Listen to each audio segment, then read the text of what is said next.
with you, I'm bisexual, but during lockdown, I'll admit, I was strategically gay.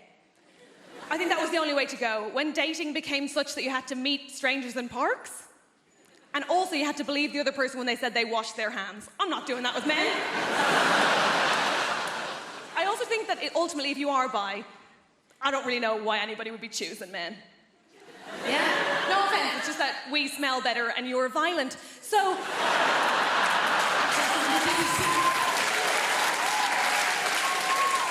The men who don't laugh at that unnerve me most. Yeah, okay. Good lad, join in. Okay.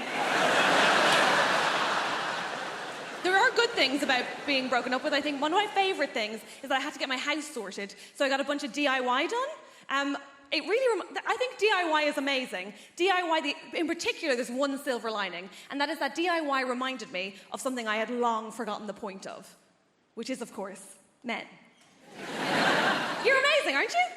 Specifically, I'm a fan of a subgenre of men. They're called handymen. Do we know these guys?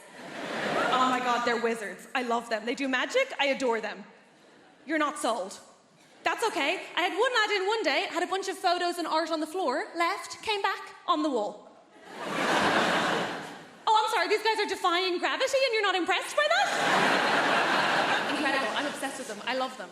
I also had one day where I had 2 men in, I know, very exciting, and I had a bookcase, right, that needed bolting to the wall. I said, can you bolt that to the wall? They said, yeah, of course we can. I said, cool. Just so you know, even if you bolt it to the wall, the floor is uneven, so it will wobble. They said, no, don't worry about that, sure, we'll just get some extra wood and pop it under it. What? I said, don't worry about that, sure, we'll just get some MDF and pop it under it. What is this witchcraft? Here's the thing, Apollo. They did. I was like, I will suck you both off. Obviously, I had to think about it afterwards because head was my first reaction, only my first reaction, I think a normal one. My second one was, of course, to wonder how I am a woman in her 30s who doesn't know how to do any DIY. And I think the obvious answer there is that men are keeping it a secret to remain relevant. And that's not on me, right? But I do know some women can do DIY. I date soft butches, I'm aware. But genuinely, I mainly know because a woman came to my house from British Gas, very modern, and she fixed my boiler, right? And after she was done, she said, okay, that's all done, all sorted. Just before it works, you will need to bleed the radiators. I said, what? She said, oh, for that to work, you're just going to need to bleed the radiators. I said, the butch one left. What are you saying? Sorry? Can't really hear you behind all of my hair. What's happening? She goes, do you want me to show you how to do that? I said, is that allowed? Women in the room, look at me. Come here to me now, focus, right? Did you know that that is just turning a key and waiting for liquid? It is basic hand job stuff, and no one will tell you.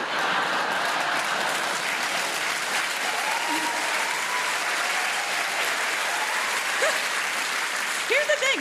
Every man in my life has acted like that as a state secret, right? This man's furious, I'm telling you. You now have all the information you need. You're free, run. My dad bleeds a radiator in such a way that I thought he used his own dick. I thought there was actual blood involved. He'll go off with a bunch of tissues being like, I will do it, do not look, I will do it. Anyway, she fixed my boiler, so I was like, I will eat you out. They all said no, I had to pay both times. It's hard out there.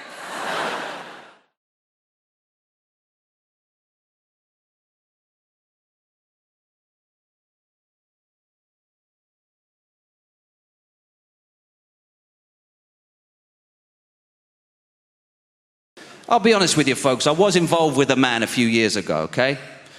More than 10 years ago, I was involved with a man. But because it's more than 10 years ago, I don't want to say I'm bisexual now. I haven't been bummed in a decade, yeah? I feel like you need to renew your certificates. Can't just go around dining out on former glories while practitioners of bisexuality are out there. Front lines, out of order to them. Consequences. And I feel like that's happening a lot now. A lot of straight people are trying to claim they're a little bit more gay than they are just to seem interesting, yeah? I'm a bit gay. Are you, though? Have you been bummed? I'm a bit gay. Yeah, come on, let's hear it. I was talking to a guy at a party, right? He told me he was bisexual because he'd had a couple of gay thoughts. I've had thoughts about volunteering.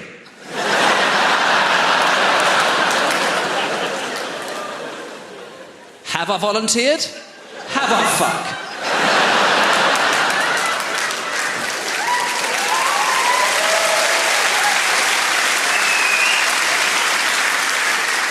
And therefore, I am not a volunteer. It's quite straightforward. I can't walk up to volunteers outside a soup kitchen and say, yeah, I've thought about doing that. Me and you are one and the same. Have a great day. I'm off to have fun while we both volunteer. It's out of order. But the LGBTQ is getting mentioned more now. We're being represented in the media. I feel like that's good. It's getting talked about. Footballers sometimes wear the thing on their arm.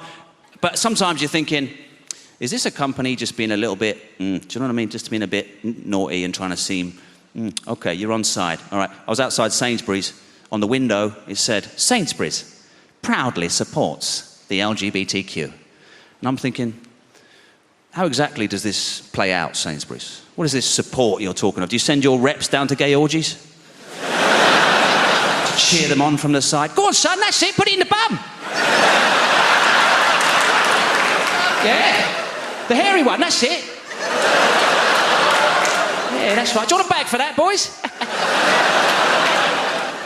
Hey, girls, do the scissors thing or whatever it is you do, yeah? So they all taste the same, or can you taste the difference?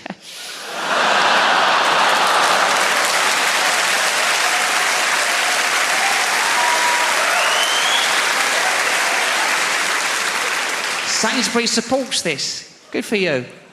Or is their support more subliminal? It's more like in-store, little things you don't think you realise you've seen. You know, like you go up to the sausage roll aisle. It used to be in packs of 1, now it's packs of 2, tip to tip.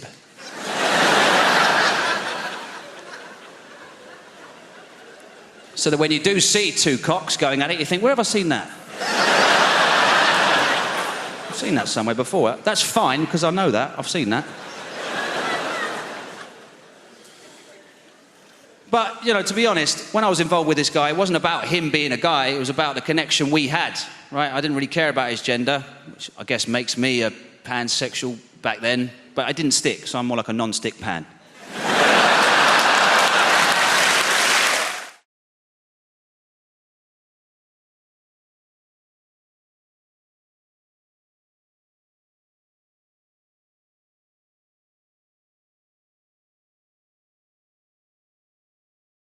Oh yes, you know what I love about London town is we welcome all the people from all around the world, innit? I bet you he's got people from overseas in the house tonight. Overseas people, show me some love. Loads and loads and loads. What about over there? I saw a few people who was from overseas. Where are you from, guys? Australia. Welcome the Australians. There's so many Aussies in London. We even got nicknames for each other. That's crazy. You call us Poms, innit? Yeah, we call you racists.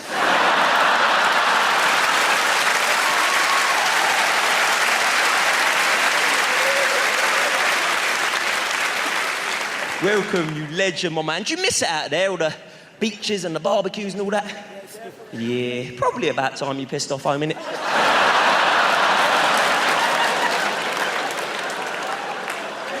Jokes, jokes, jokes, you legend. It's just banter. Do you know what I mean? We'll have a drink in the bar afterwards? Yes. Promise you'll serve me first, though.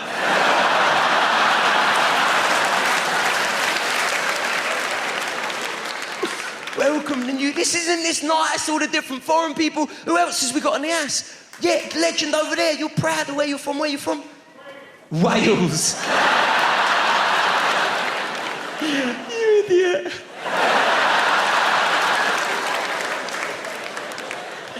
They get well wound up when we call them sheep shaggers, innit? Don't know why you don't just stop it, but there you go.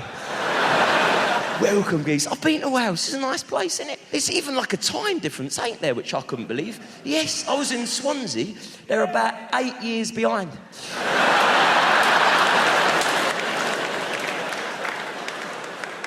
Welcome to Wales, man. Who else has we got in? And it's nice. What's that, you legend? Kenya! Kenya? Oh, welcome, you legend. I got African relatives of my own. I feel like there's a bond there. I never knew I had African relatives until I got an email out of the blue about 2 weeks ago.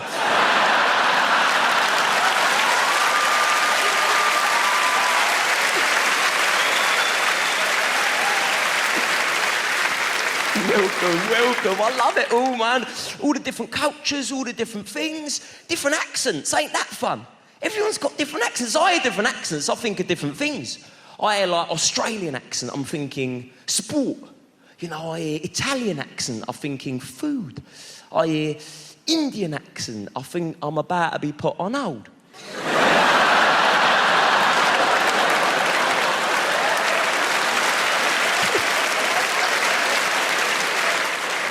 Welcome all of yous, man. Welcome all of yous. Because that's the thing about London, we do welcome ya. You know, come along, have a giggle. I'll say there's only one day every year when we don't welcome the foreigners. And we let all the frustrations on the foreigners out of the system. Just one day every year in London. Londoners, you know what I'm talking about, innit? That one day every year, we close down all the roads in the centre of London. And thousands of people chase after these 5 Kenyans.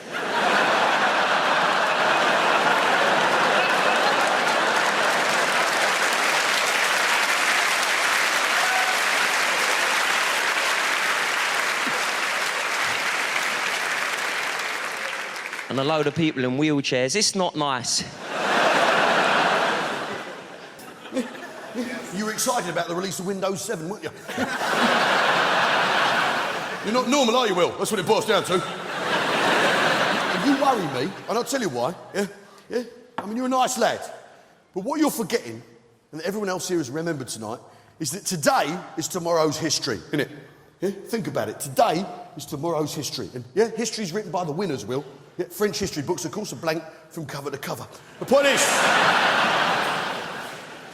Yeah, and I'm worried, what if the world ended right now, ladies and gentlemen? What if the world ended right now? And it could happen. The ice caps could melt, we'd all be drowned, couldn't we, yeah? And someone could leave the taps on, we could all be drowned. The greenhouse effect could take effect, couldn't it?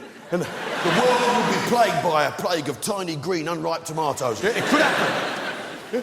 All the Chinese, all of them, Chinese, all at once, all of the Chinese, all of them could jump up and down, like that. Could crack the Earth's crust. It could happen, Will. The thing with you, Will, is I'm worried. What if the archaeologists of the future, in 1,000,000 years' time, you know what archaeologists are like, ladies and gentlemen? Yeah? They dig a hole, they find one leather shoe, and then they can paint a picture of an entire bloody city based on the strength of that one leather shoe. What if, in 1,000,000 years' time, they find you, Will, the sole surviving remnant of all human civilization? Yeah? They're going to think we're a bunch of wankers. It's not personal. It's for the sake of everyone else, my friends. Well, if in 1,000,000 years' time they find you at the bottom, they find an aspirin inhaler, a tub of E45 cream, a book of blank verse, some subtitled French films, and the manual for Windows 7. And they look at you and they look at us, and we will be judged. So, I'm offering you something, mate. What I want to do right now, for the sake of all mankind, is fix you. Right now, live on stage. Yeah? Up you come, Will. Round of applause for Will. Up you come, son. Come on, son. Of course you come, pal. Welcome. Welcome. Look at them all. It's Will, ladies and gentlemen. It's Will. Oh. Welcome. Yeah, you got any hobbies, Will? I quite like tennis. You quite like tennis? Quite like tennis. I've got a lot of work to do here, haven't I? You disgust me. Now, It's a good game. Shut up. Now, what we're going to do, it's dead simple. What we're going to do is we're going to do compare and contrast between me and you. Right? Normal and Will. Okay. You up for this? Yeah. Okay, so put your hands out in front of yourself like that. Yeah, like that, so everyone can see them. Yeah? That's it. Yeah? Now look at my hands. Yeah. Now look at your hands. Yeah? Now look at my hands. Now look at your hands. Now look at my hands. Now look at your hands. Now, tell me, Will, what have I got that you ain't? You've got 2 rings on. No, it's not the rings. But what's happening there, mate, is I'm pointing at the moon and you're looking at my finger. Can't see the wood for the trees. What I've got that you haven't is class. Isn't it? How so? No, look, I'll sort you out, pal. Here, put this on. Put that on. It's too big. Yeah, put it on. Which finger? Yeah, shut your face. Which finger? Put it on. That one, you donut. There you go. And the other one. There you go. Yeah, and now, here we go. Let's sort you out. Yeah, you got rubber bands on and stuff, haven't you? Hey, rubber bands, yeah, to show how much money you give to charity. You arsehole. Hey, shut. Yeah, we're nearly there. Let's see it. Nearly. One last touch for you, Will. 1 second. Here we go, pal. How about this? Yeah, put this on. There we go. Yeah, pop that on. Yeah. Calm yourself down, Kerry. There we go. Fantastic. Now take a look. You feel better. It looks better, doesn't it, Jamin? Yeah. My girlfriend said to me, "Have you been having sex behind my back?" I said, "Who the fucking hell do you think it was?" And another thing, it wouldn't kill you to look round once in a while, check how I'm doing. Well, I'm Jimmy Carr, and we've got Alan Carr on the show later on. How about that?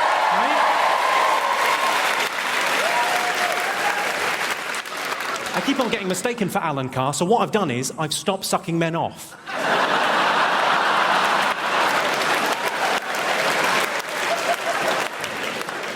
Don't get the wrong idea. You know, I'm a very gay-friendly act.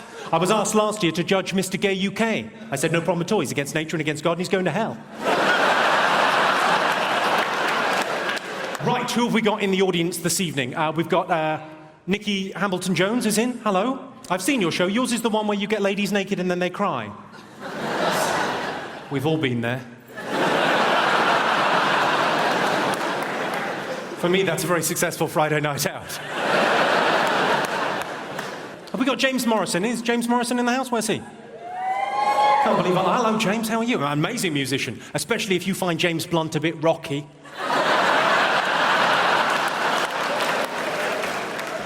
You Give Me Something's an amazing song. You Give Me Something is my favourite song ever about chlamydia. My favourite, I love it. Dean Macy's here. Where's Dean Macy? Dean Macy? You're our hope for Beijing, aren't you, in the decathlon? I love the decathlon. You know, it's where you do 10 different things, isn't it? Sort of jack of all trades, master of none. If you don't mind me saying.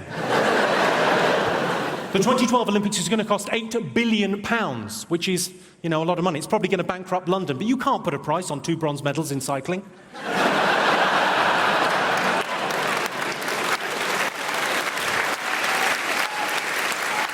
Incidentally, ladies and gentlemen, the highest speed ever achieved on a bicycle was done by a British man, 166 miles per hour on a bike. It was recorded at a level crossing. £8 billion is a lot of money. I mean, for that kind of money, we could have another 3 weeks in Iraq. I don't have a stalker, but I do have a woman that sends me pants in the post. Thanks, Mum. People ask me how I relax, so I tell them. I put Smarties tubes onto cats' legs to make them walk like a robot.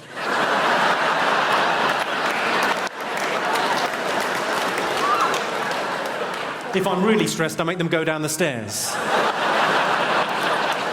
It's adorable, they look so confused. I realise some of you will be worried about the cat. Don't worry about the cat. If it's hurt, if it breaks its leg, it's already got a splint on.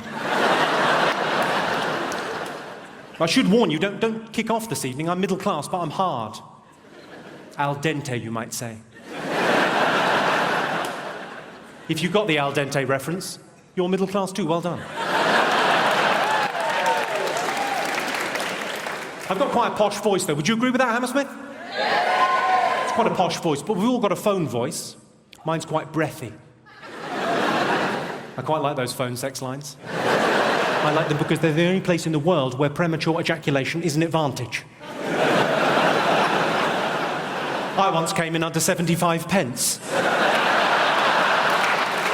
The problem is the builders, my dad's mate, he's a proper geezer, proper South East London geezer. One of those builders that, you know, that walk, just walks like that, his legs like he's got a pool table between his legs. And he walks like that, and also he's got those really thin jogging bottoms. You know, those like grey jogging bottoms that builders wear? I don't know where they get them from. They're so thin, and it just grabs onto anything that's there. I feel like I'm getting stared out by his knob and balls as he comes in. And sometimes it's weirder than him being naked. I don't know why. It feels more intrusive. He's like, hello, son, what we got here? I don't know. Everything's... walking around like that. I reckon I could draw his knob and bollocks from memory better than mine. So he's coming like that, and I'm like, oh, God. I go, do you want a cup of tea? He goes, yeah, I'll have a cup of tea. I went, how many sugars? He went, 13. That's not a cup of tea anymore, it's a pudding. That's an Angel Delight of a tea bag, innit? 13 sugars, I'd make sticking it in. It's about £3 worth of sugar. He's only come round for a quote, it's already cost me. I put 14 in to test him. Give it him. He went, it's a bit sweet, innit? You winding me up, you're on 13, you greedy bastard. Oh, type 2 Terry's come round and it's a bit sweet for him, is it? When are you going to do this job? I want it done before your foot comes off, all right?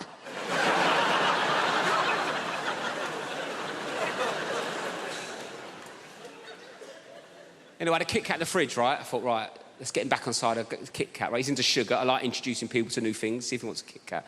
4-finger Kit Kat. Like, how would you eat a Kit Kat? 4 fingers? I've said that wrong, haven't I?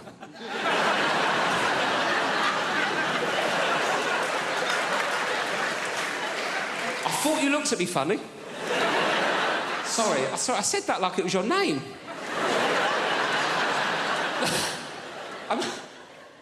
What I meant to say... I don't know what I meant to say. I went to how would you eat a 4-finger Kit Kat? But I went, how'd you eat a Kit Kat? 4 fingers.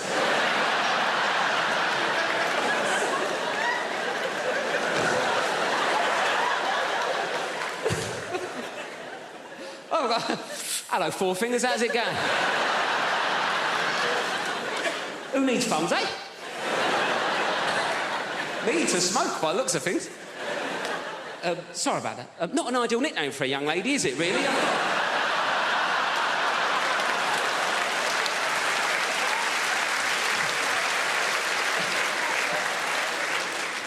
So what would you do? 1 finger at a time? Is that what you'd...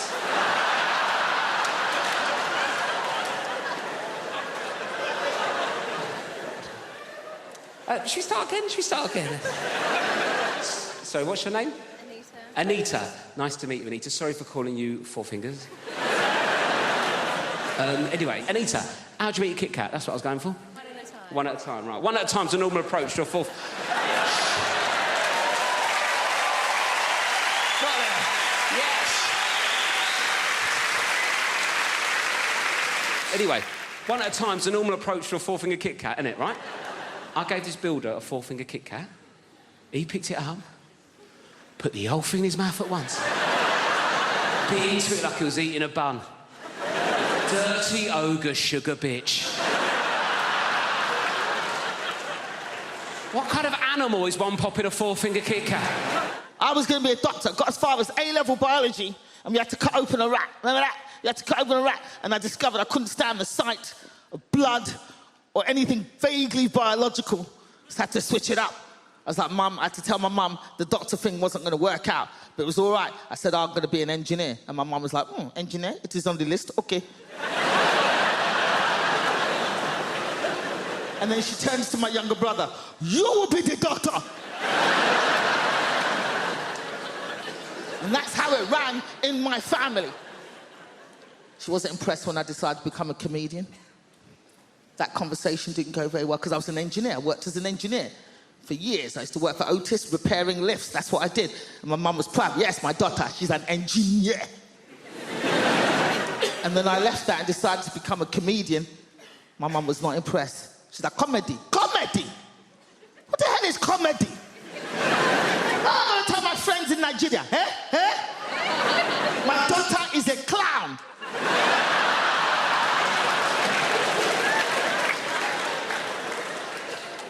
But luckily for me, within 6 months of starting comedy, I got on this talent show called The Big, Big Talent Show, hosted by Jonathan Ross. Got on this show.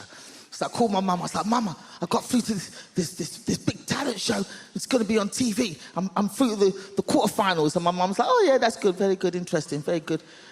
Call me when you get to the final. I'm not interested in this quarterfinal, semi-final rubbish. Call me for the final. So sure enough, I got through to the final, filmed live on television, live. Jonathan Ross is hosting, and my mum comes down with her entourage, because my mum does not travel without a Nigerian entourage. So I do my set. Jonathan Ross is interviewing me after my set, and he sees my mum in the audience, which was not hard to spot. It was literally white people, white people, white people, and then a bank of African royalty just...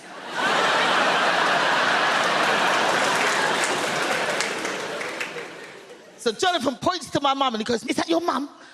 That Gina's mum is in the audience." And I swear to God, my mum stood up like this.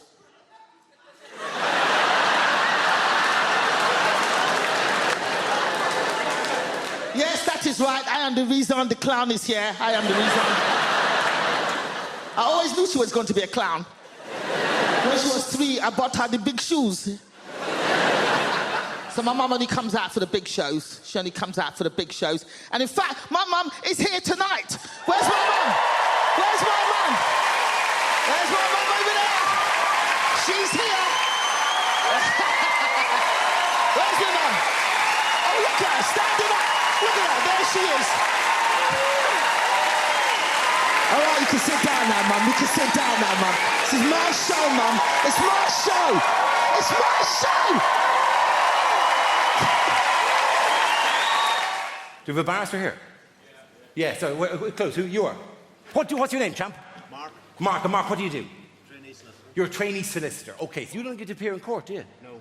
Oh, man, that's the whole fun of it, though.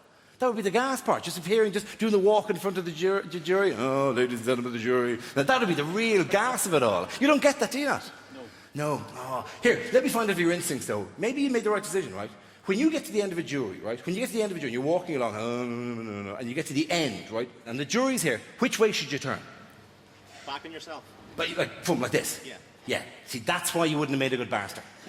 Just that moment there, right? If you're ever in a court, right, and you're ever representing yourself, walking along and blah, blah, blah, blah, blah, blah, blah, your instinct will be to go blah, blah, blah, end of the thing, just go blah, blah, blah, blah, blah, blah, blah, blah, blah, blah. Wrong. This is the way you do it. Blah, blah, blah, blah, blah, blah. But I ask you, when you look into the face of my client there, ask yourself, is he not guilty? That's how you do it, right? You're going to showbiz, take it for free, right?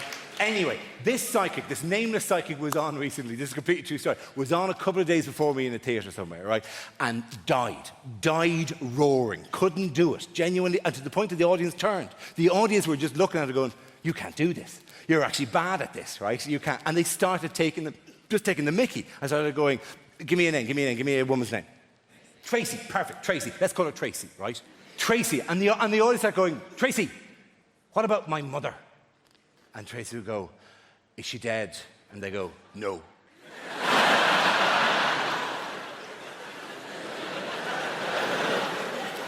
And another voice went, Tracy, what about my sister? And you one goes, is she dead? And we went, no. And eventually someone goes, Tracy, what about my father? And she goes, is he dead? And the voice goes, yeah. And he went, oh, Ace, no. Something is coming through. Something is coming through. And the voice goes, no, he's here. Sorry.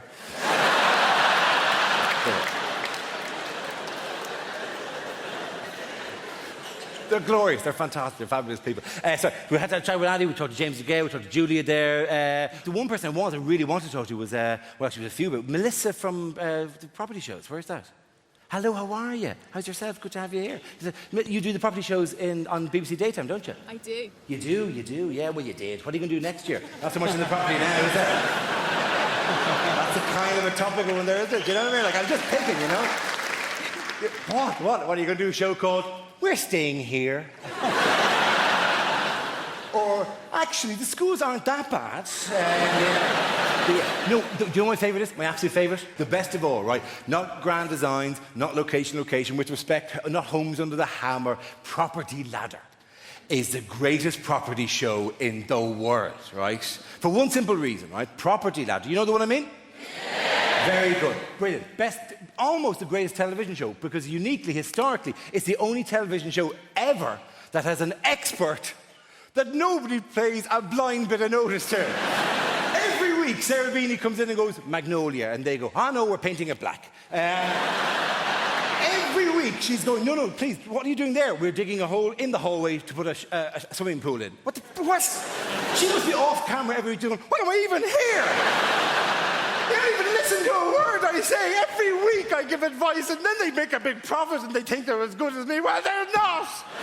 And she's in, she's out, she's in, she's out. It's a continuity disaster area, it really is, yeah?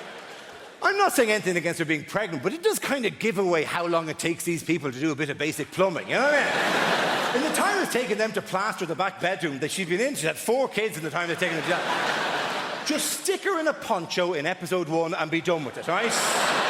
Make her Mexican, she can do the accent. Come in on a donkey going, so you want to develop some property? Yeah. Perhaps you'd like to knock through the wall and make this into a separate bedroom. Yeah, that would rise you many, many pesos for you if you can possibly do that. This is true, this. Does anyone know? I failed my test. Can anyone tell me what happens, right? If you're on your driving test and an animal ran out in front of the car, what are you supposed to do? Supposed to run it over. That's the right answer. They say anything else is a danger to other road users. I'm on my test. Everything's going great. Suddenly, this goat ran out in front of the car. So I remembered what he said. And I kept driving. A few seconds later, I look in my rear-view mirror. The goat is fine. I've missed him by millimetres. Now, obviously, I didn't want to fail my test. So I slapped it in reverse like that. But I must have been chasing that little fucker through that field for 45 minutes before I ran over his head, and he still failed me. Where's the justice in that?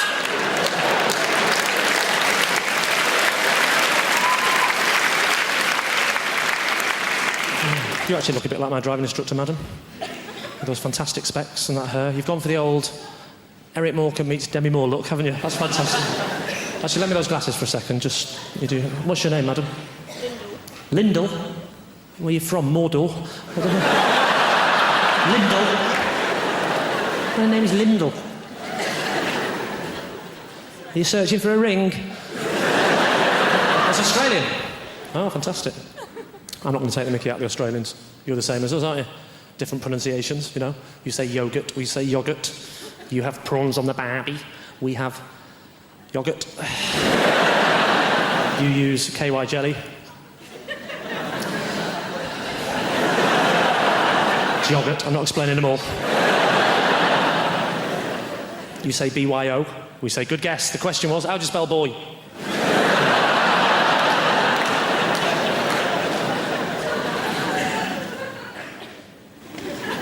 Arsenal. What do you do for a living? Are you a welder?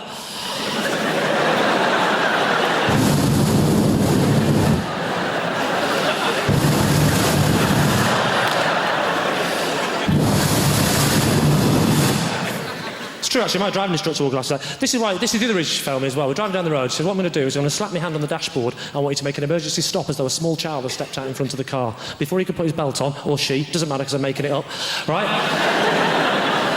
Before the person could put their belt on, right, I hit my brakes like, and he hit his head full on the window like.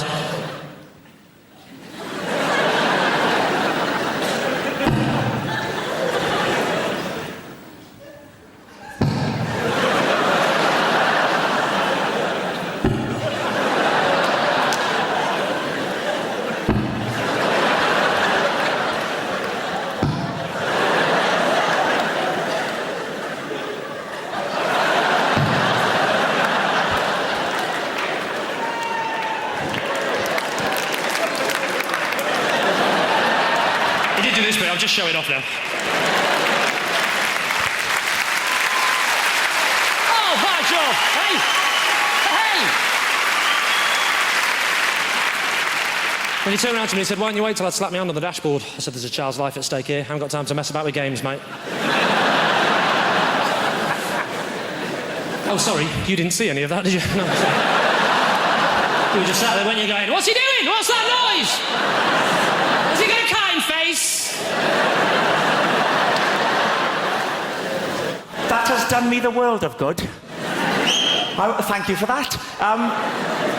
Because I was waiting back there behind the big billboard, absolutely terrified. I'm not a natural performer. I'm not, although I have been doing this talk around the country for about 2 months now. I won't lie to you, it's not been going very well. I think the worst one was Folkestone. I have never seen an audience turn so quickly. Rushing at the stage, anger in their faces. Refund! Refund! It was horrific. I'll try and paint a picture for you. Youngsters will know what I'm talking about. Are there any youngsters in the... You can relax, sir.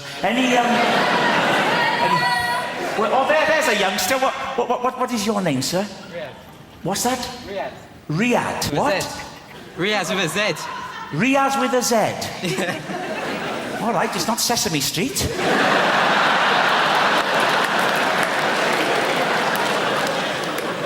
Riaz, how old are you?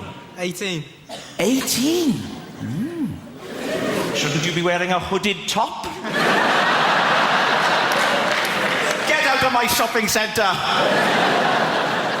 Riaz. Don't laugh at Riaz, please.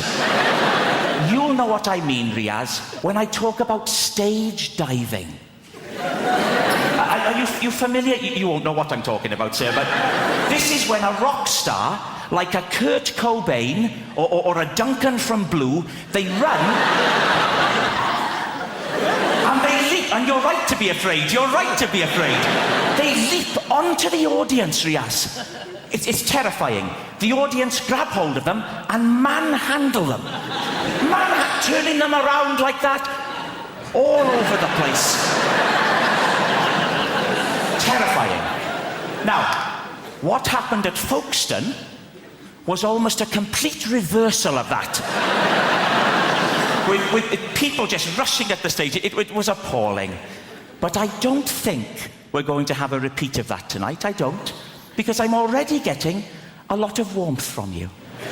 I am. To quote the great Darius Danesh, there's a lot of love in the room. There is. And a wide range. We've got Riaz with a Z. No one can take that away from you, Riaz. I wouldn't try to. You'd whip out your hooded top and you'd happy slap me into submission.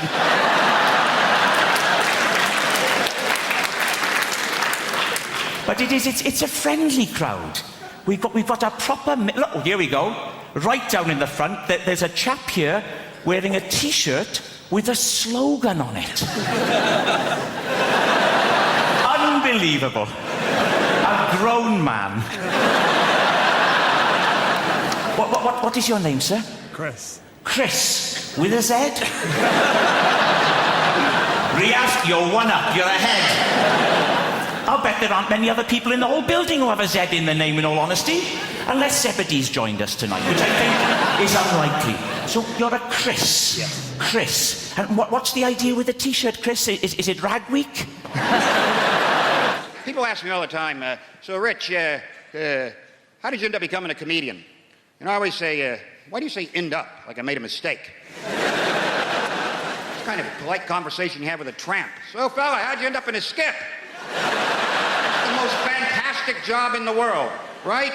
You make people laugh, you fella, with all that stress on your face. Look at you, sit in the front row trying to get the jokes before anyone else. How desperate are you for comedy, my friend? Well, you people, bricks, but... Oh, I'm sorry, what? I wasn't expecting a response. Do you work? I'm a student. A student, all right. No more questions, Your Honor. Very easy, no heavy lifting. Yeah? Why don't you think about being a comedian? What are you studying? History. History. That goes back a long time, doesn't it? Why don't you try American history? A couple 100 years. Boom, you're done. Listen, here's the thing, all right? You just say intelligent things stupidly. That's all there is to being a comedian. Or maybe it's stupid things intelligently. It's not rocket surgery. I'll tell you that right now. That's what I get asked all the time. So I bet you were the class clown. Were you the class clown? Screw you. Why would you suggest I took a childhood disorder and turned it into a career, you prick?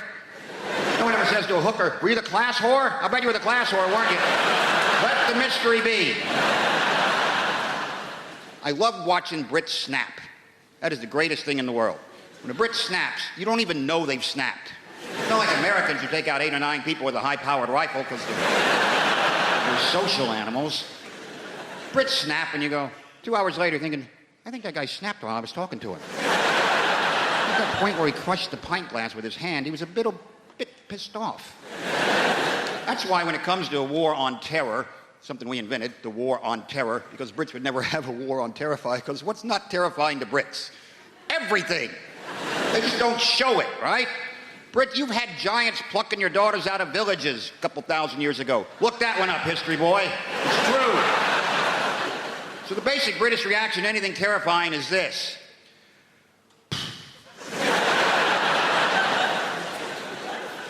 How much is this going to cost?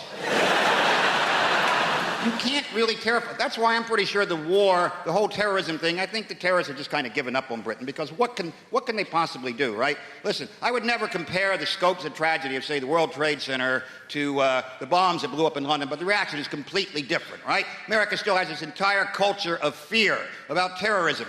It's basically manifests itself by terror alerts being scrolled across the bottom of the TV screen by color. No explanation whatsoever. Just today's terror alert is orange. Now back to our show. What the hell was that? What does that mean? Orange, that's hunting accidents, roadworks, right? That's not good. It means be very, very aware of terror. So dwell on it now and then. Whereas in Britain, they blow up the buses in London, next day people are back at the bus stop waiting for the bus, right? And complaining about it because they're Brits. Bus is late. I mean, it's late. The one yesterday blew up. Yeah, well, that was yesterday. Today's today. I live in the present and the bus is late. That's why when you watch a Brit snap, right, you got to get really close to them. They'll pick a high street and just corkscrew for a while. That's...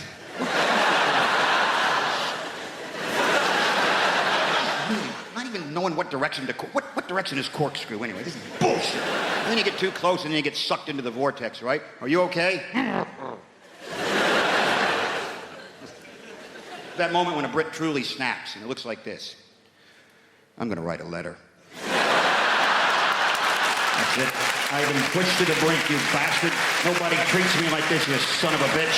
Huh? I'm not emailing this, I'm writing this. Wait till you get that tomorrow. Big red pillar box right in the mail. Postal strike. You know, when you're in love with somebody, you rarely see them at work. You rarely see them doing the thing that they do and you can't. It's extremely attractive. Go follow your partner someday to work. If they're having an affair, it'll be a hideous conclusion. But just watch them doing the thing. It's really cool because you can't do it, they can. You and I fucking know you're fantastic, you're glorious. Particularly when they're saving a life. Jesus, glorious. You're there going, oh, you're beautiful, I love you, and you're making me look good right now. Yeah, she's mine. She's my girlfriend. Look at her, she's Gloria. She's saving her life. Trophy bird, right? I had to be peeled off the doctor the day of the mini-stroke. Seriously, she was underneath me going, that's very flattering, but could I deal with the situation first, right? And I was behind her going, no, she'll be unconscious for a while, yes. Apologise, she's actually in the room tonight. Sorry about that. Sorry. But it is nothing more attractive than seeing the person. I mean, the doctor here, have you a partner there with you? Have you a boyfriend or a husband with you? Yeah, he's a teacher. He's a teacher, so he's not in the medical trade. My teacher friend, isn't it sexy? Have you seen her ever deal with an emergency, have you? Not yet. Not yet, he said loudly. Get her to run over one of these feckers on the way home tonight. Dude, it's extremely attractive. But the one bad thing is you're very clannish people, the doctors. They have a tendency to hang around together in little groups, right? Okay? My teacher friend, do you have to go to loads of social events where it's just you and doctor? Does that happen to you, my friend? Does it? I hate it. Yeah, I know, it's a nightmare. I hate it, he said. I am articulating your pain, my friend. He hates it, ladies and gentlemen, because there's times I've been at dinner parties and it's doctor, and I'm the only feckin' muggles in the room, right? And they don't know half as much as you give them credit for. My friend, if you're ever at another dinner party and it's all doctors, feck with their heads. It's remarkably easy to do. If you're ever out with a load of doctors and they're going, well, today I performed a fucking duckendectomy. You just go, yeah, but what are hiccups exactly?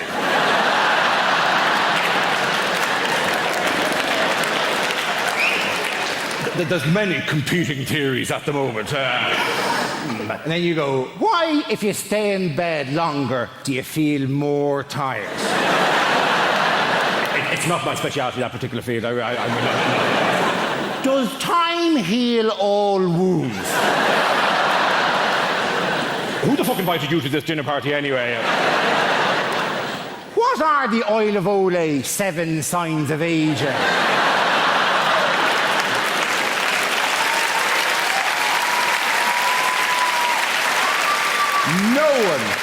No one actually knows what the Oil of Olay 7 signs of aging are, right? Apparently they start with little lines around the eyes and finish with a woman sitting on a stairs with a bottle of gin going, I gave him the best years of my life!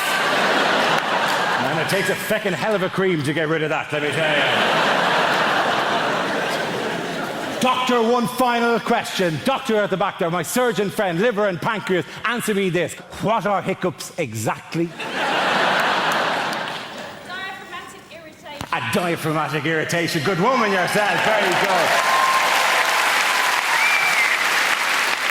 Let the punters at home note she said diaphragmatic irritation, which is right. I also would have accepted any arrhythmic irritation of the phrenic nerve. Please. I'm not a doctor. I'm just riding one. Okay.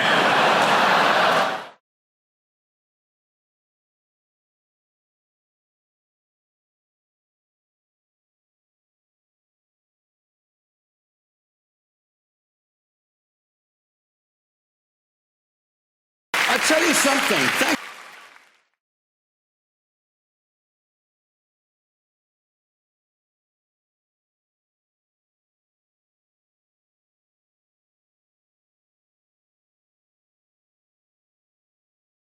I actually haven't been well recently. Stop it, honestly, I don't want to talk about it.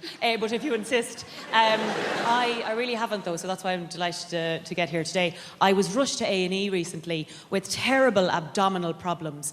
Just hideous pains all up and down my tummy and around my sides. And I was rushed to A&E. And for about 3 hours, I thought, and anyone here who ever read a magazine as a teenager will know what I mean, especially the girls. I thought that I was about to have a surprise baby. Do you know the way there's those stories in the magazine going, well, everything was normal, nothing was different, everything was regular. Well, then I went to the toilet, and I looked in the toilet, and there was a baby in the toilet. And I had a surprise baby. There was always that, and that's when I thought it was. But you'll be happy to know that actually it was, I'm bringing sexy back, a gut infection. A gut infection. But the worst part of the whole situation was that the doctor in A&E was really, really handsome. And I think doctors who are handsome should be struck off. I really do. I wanted someone with a sort of mashed potato head that I could feel at one with. But instead, this man was really handsome. He said to me, what seems to be the problem? And I was like, well, doctor, my problem is that I'm too cute. Chase me. I mean, how could I tell him that I thought I was having a surprise baby or else I was waiting for a poo? I mean, you couldn't, you know... And once we find out which one it is, do you want to go for a drink? It's really quite terrible. But by the way, you might notice that I talk quite fast. And if I'm honest, it's not really going to slow down too much, so you'll have to sort of jump on the Venga bus of enthusiasm and beep the horn with this one. I think that the reason I talk quite fast is because I was brought up in the countryside, in the deepest, darkest countryside, where there was no one for miles and miles around. Just this giant expanse of land with no one to talk to. And it was very, very lonely. You'd have no one to speak to during the day. I mean, a very backwards existence, lads. Like, our clothes are made of mud. Our hats were made of leaves. We had no access to things like pot noodles. We just had to sort of pour boiling water on top of birds' nests if we didn't feel like cooking one evening. A really backwards existence. And crows everywhere. Crows. In the city, there's pigeons everywhere, but in the countryside, there's crows everywhere. And it makes everything you do seem really ominous. You'd open the window and it'd be like, wah, wah, wah, wah. Well, that seems a bit ominous. You know, you'd be standing innocently over a dead body in a field. Oh, God, this all seems a bit ominous. But the reason that I think I talk quite fast is because I'd have no one to talk to during the day. And so some days, the only person you'd have to talk to would be a passing car flying along the road. So you had to learn to talk fast if you wanted to talk to anyone. You'd be like, "Hi, how's it going? Oh my God, come back and talk to me. Do you like my new dress? Stay be my friend." This sort of thing. Some days you'd be waiting for a tractor to come along, because you get more time out of a tractor, you see. You get to talk to them for longer. You'd be like, "Hi, how's it going? Do you like Sesame Street? I like Sesame Street. Oh, you do like Sesame Street. Sometimes I think Big Bird might not be a big bird, but he might just be a man in a suit. I know it sounds bad, but I have my suspicions. Goodbye, come back." We need to bring back a sense of consequences for our actions. In this world, there are no more consequences for actions, yeah? And what I'm talking about, if there's no consequences in this life, what we need to do is bring back to Britain a simple sense of hell. The idea, if we screw up in this life, right, we will burn in sulphur for all eternity in the next life. Now, this is quite a tough sell, right? You don't like that idea, do you? Right, but hear me out, this is a good idea. We got any Christians present? I need your assistance. Any Christian people here this evening? Yeah, in the pink shirt. What's your name, son? Josh. Fantastic. You're a Christian? So you understand the idea of redemption, eternity, yeah? Resurrection, eternity in particular. And I do too. I understand the notion of eternity, because I went to church on Sunday. Let me tell you this, that service went on forever. If it took me an hour to open a bottle of wine, I'd be drummed out of business. Now, the point is this. How long does it take to own a packet of crisps? Get on with it. Now, we need to bring back... Now, the problem with the idea of hell is no one's frightened of it. Now, I'm going to describe hell for you now, and none of you are going to bat an eyelid, right? And while your body's boiling in the mouldering in the grave, we'll take your soul and boil it in boiling oil for 1,000 millennium. Then after that, 2 sulphurous demons, emissaries of Satan himself, will come along, pull out your kidneys and set fire to them on the red-hot coals of hell itself. Then after this, another demon will come along, pull out your eyeballs, stick them on a red-hot poker, burn them on the hot coals of hell, and stick them up your arsehole, and they'll come out your own mouth with the shit on it. And this will go on forever. So you're not bothered by that, are you? In fact, most of you are laughing at it. Huh? In fact, most of us, being British, are thinking, "Well, come on then! Got yourself the devil!" And that's the interesting thing about hell, isn't it? When you describe it, when someone describes hell, it tells you everything you need to know about that person, right? And what he's like and what his people are like. And I describe hell then in a normal British accent, which tells you that we, the British, are stoic, tough people who could take absolutely bloody anything. And that's the interesting thing about hell. It tells you about the people telling you about it. Hell, in a French accent, for instance, sounds like a recipe. And while the body is lying down and the worms inside the flesh, we take out the soul and place it in very hot oil for a long time. Then, once it is tender, 2 demons come together at once, remove the kidneys and place them on the hot coals with a little white wine vinegar, some sea salt, and some rosemary, and cook them till they're brown on the outside, but still pink in the middle. Then after this, we take the eyeballs, place them on the hot coals, cook them till they're crunchy on the outside, runny in the middle, on the hot poker, stick them up the arse, they come out the mouth with the shit on. It is delicious. Absolutely magnifique. Hey, you see? Perverts! Perverts, basically, yeah? Hell. Hell, in a Dutch accent, sounds like a pretty good stag do, doesn't it? Hey, and while your body is lying down, we'll take you to the hottest place you can imagine. Imagine the hottest place you can go, yeah? Now go even hotter. And 2 demons will come together and rub oil all over your body. 2 demons together. 2 demons together at once, and then you would take out your kidneys. Oh, your hot kidneys. Your hot kidneys. And place the kidneys in a hot place and cook the kidneys till they're hard, until your kidneys are hard. And then take out your eyeballs and stick them in your bum hole. And this will cost you 45 euros. Hey, are we ready? Sounds like an agreeable weekend. We just make shit decisions. Men make immoral decisions. We make irrelevant decisions. We make immature decisions. We make decisions when we don't even know there's a decision to be made. But you know what? At least we make a decision. No.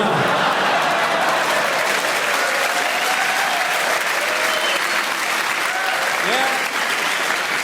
Let's try this one on with the class, will we, eh? Look at all the couples sitting there now. Look, you listen to him. You listen to him. I went to see Patrick Healy the other night. Was he funny? No, but he was true! Is it just me? Am I an indecision magnet? Eh? Honestly, I can get all sorts of women. Can I get a woman who will make a decision? I'm not talking big decisions. I'm not talking should I murder your man, move to Australia. I'm talking everyday decisions. What do you want to do tonight? No, I don't know. What do you want to do? Well, I don't know. We go for a takeaway, or we could get a movie, or go for a meal. What do you want to do? No, I don't know. What do you want to do? So you go to the restaurant. The sommelier comes over. Would sir like red? Would sir like white? Oh, God, I don't know, maybe the red, but then the red stains my teeth. Maybe the white, but hang on, are you having the fish? Because if you're having the fish, then you should have the white and I'll have a little sip. Oh, I don't know, I'm really not sure. Just the red, please, yeah. Save yourself, go for it, I have to live with this, okay? Gets to the starter. Oh, I don't know, maybe the duck or the prawns, or the duck and the prawns. Hang on, am I allergic to the duck? No, did Jill like the prawns? Oh, I don't know, I'm not sure, I don't know. If you were me, what would you have? You by the fucking throat, that's what I have! Girls, have you any idea how difficult it is for a man to sit in a restaurant, look across at the woman he loves, and think to himself, if I marry this woman, she's going to want to decide the name of my firstborn child? If I marry this woman and I'm unfaithful, she's going to decide whether to keep me in the house or make me leave and keep half my stuff. If I'm involved in a terrible accident and I'm on a life support machine, she's going to decide whether to keep me alive or turn me off. And I'm looking at her and she can't even make her mind up between the chocolate cake and the sticky toffee pudding. And do you know the worst thing about this? I'm looking at couples. I'm looking at couples now who women should now be turning to the men and going, oh my God, would I turn it off? Would I keep it on? Would I turn it off? Would I keep it on? And the only thing going through your minds, girls, chocolate cake, toffee pudding. Oh, it's a toughie, Paddy, it's a toughie. Ooh. Is the cake hot? To be honest with you, I'm bisexual, but during lockdown, I'll admit, I was strategically gay. I think that was the only way to go. When dating became such that you had to meet strangers in parks, and also you had to believe the other person when they said they washed their hands. I'm not doing that with men. I also think that ultimately, if you are bi, I don't really know why anybody would be choosing men. Yeah, no offense, it's just that we smell better and you're violent. So...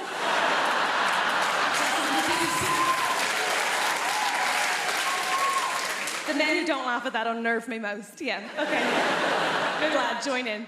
Okay. There are good things about being broken up with. I think one of my favourite things is that I had to get my house sorted, so I got a bunch of DIY done.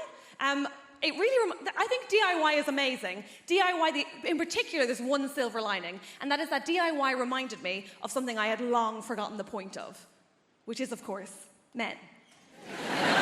You're amazing, aren't you? Specifically, I'm a fan of a subgenre of men. They're called handymen. Do we know these guys? Oh my God, they're wizards. I love them. They do magic. I adore them. You're not sold.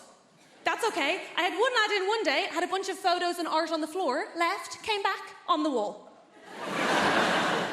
Oh, I'm sorry, these guys are defying gravity and you're not impressed by that? Incredible. I'm obsessed with them. I love them. I also had one day where I had 2 men in, I know, very exciting, and I had a bookcase, right, that needed bolting to the wall. I said, can you bolt that to the wall? They said, yeah, of course we can. I said, cool. Just so you know, even if you bolt it to the wall, the floor is uneven, so it will wobble. They said, no, don't worry about that, sure, we'll just get some extra wood and pop it under it. What? I said, don't worry about that, sure, we'll just get some MDF and pop it under it. What is this witchcraft? Here's the thing, Apollo. They did. I was like, I will suck you both off. Obviously, I had to think about it afterwards because head was my first reaction, only my first reaction, I think a normal one. My second one was, of course, to wonder how I am a woman in her 30s who doesn't know how to do any DIY. And I think the obvious answer there is that men are keeping it a secret to remain relevant. And that's not on me, right? But I do know some women can do DIY. I date soft butches, I'm aware. But genuinely, I mainly know because a woman came to my house from British Gas, very modern, and she fixed my boiler, right? And after she was done, she said, okay, that's all done, all sorted. Just before it works, you will need to bleed the radiators. I said, what? She said, oh, for that to work, you're just going to need to bleed the radiators. I said, the butch one left. What are you saying? Sorry? Can't really hear you behind all of my hair. What's happening? She goes, do you want me to show you how to do that? I said, is that allowed? Women in the room, look at me. Come here to me now, focus, right? Did you know that that is just turning a key and waiting for liquid? It is basic hand job stuff, and no one will tell you.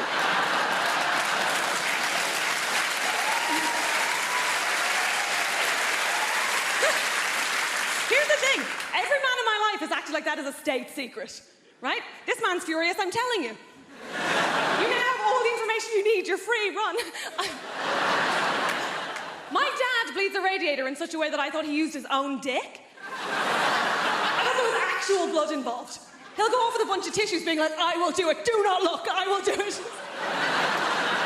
Anyway, she fixed my boiler, so I was like, I will eat you out. They all said no, I had to pay both times. It's hard out there. I'm used to my appearance provoking the full spectrum of facial reactions everywhere I show up, and you absolutely did not let me down. You were delighted, weren't you? You gave me some wonderful face when I came up here. You looked at me like your mother-in-law just cancelled dinner. I've been lucky enough to travel, and I'll never forget my first trip to Australia. I went to a place called Perth. I got off the plane. First person that saw me said the following. Hey, mate! Hey, mate! Why is Freddie Mercury wearing a kimono?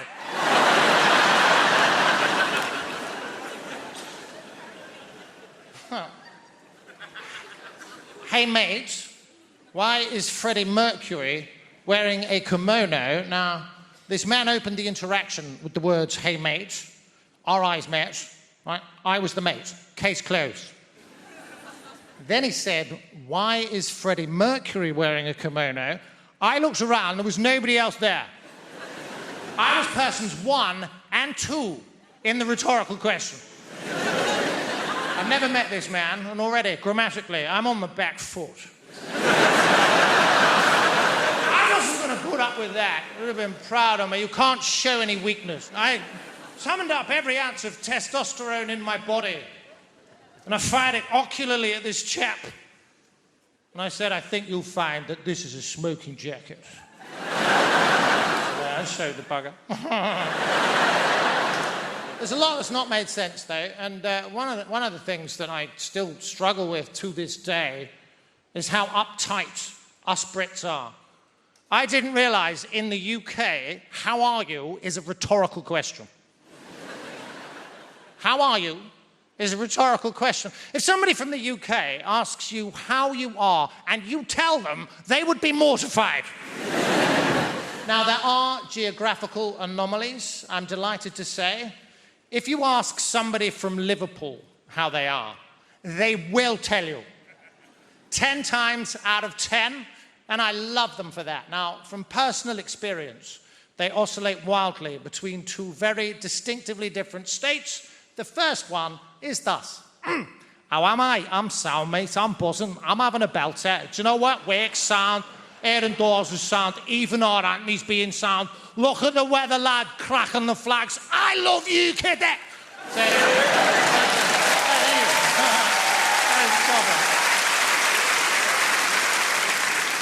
Apologies for the accent, by the way. I have the ability to blend in seamlessly with my environment wherever I go.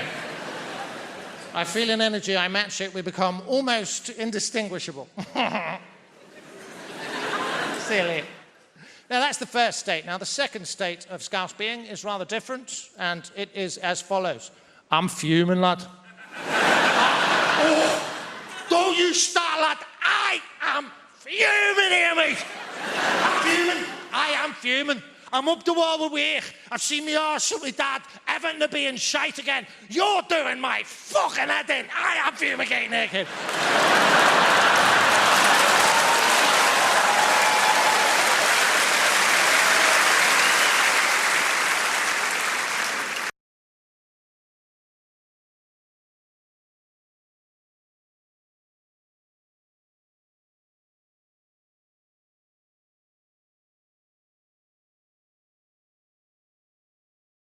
I'm going to make a concerted effort to be positive and happy, because that's what people like, apparently. And I get accused. I constantly get told I'm grumpy and miserable, and I'm not. I'm happy, I'm upbeat, I love being alive, love being a human.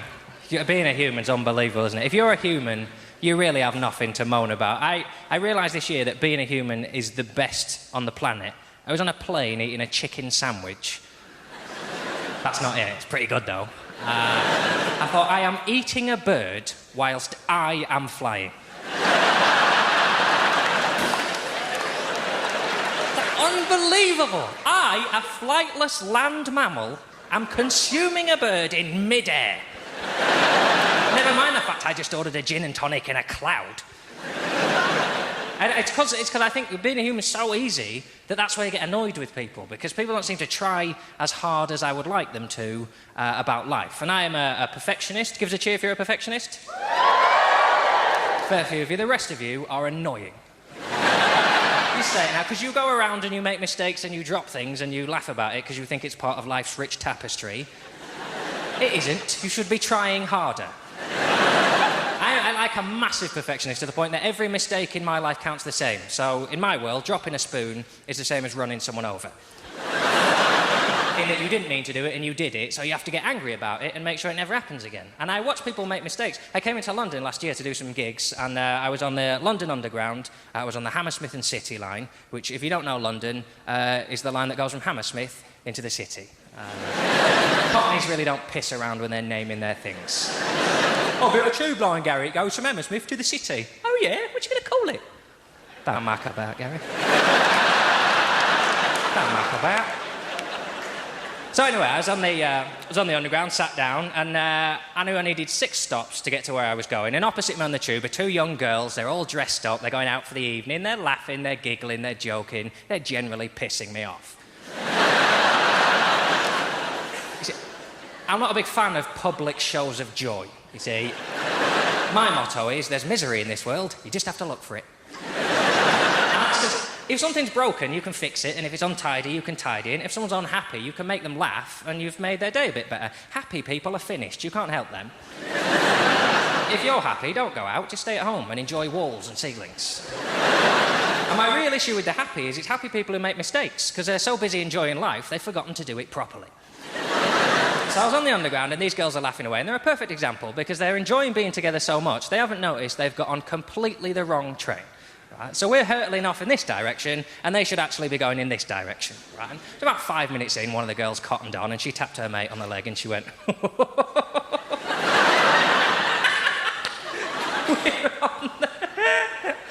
I would have been furious. Let's say it now. That's not funny, is it? What's happened there is you've just lost a big chunk of your life.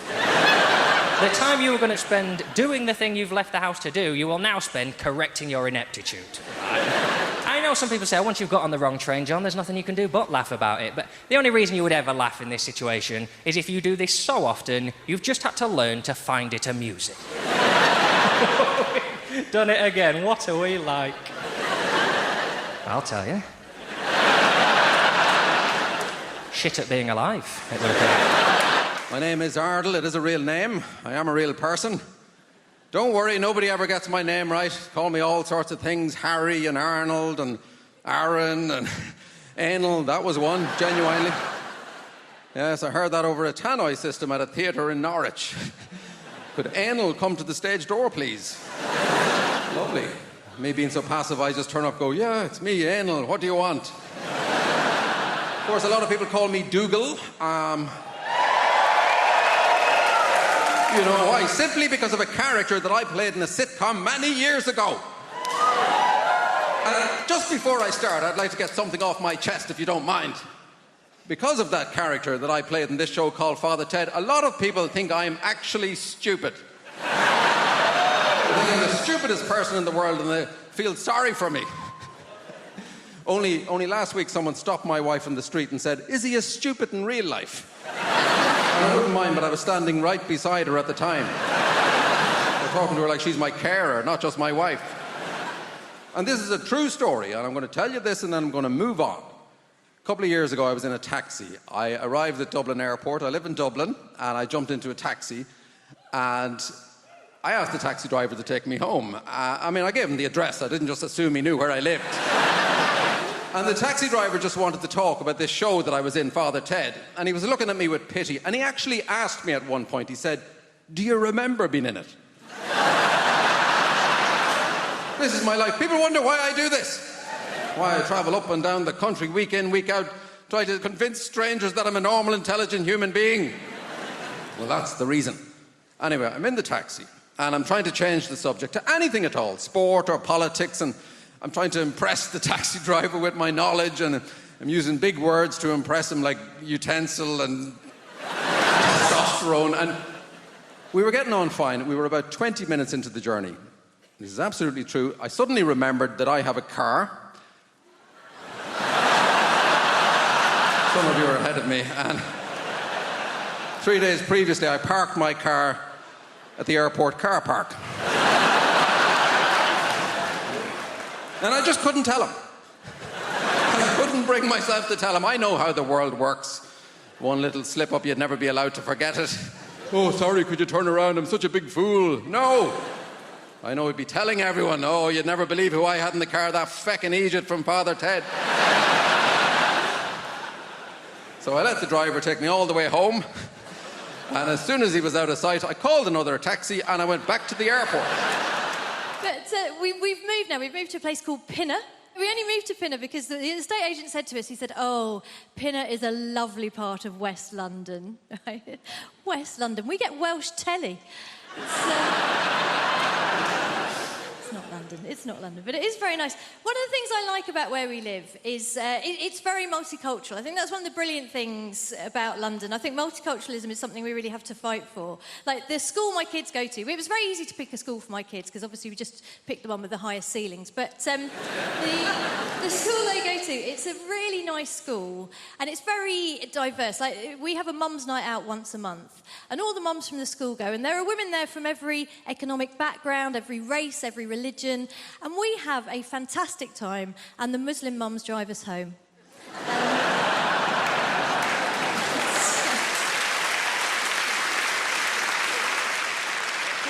Tell you what, it is nice. I had an incident the other day, though. I was walking down the street near where I live, and it was one of those sunny days, one of those days that remind some van drivers that women have breasts. You know, one of those.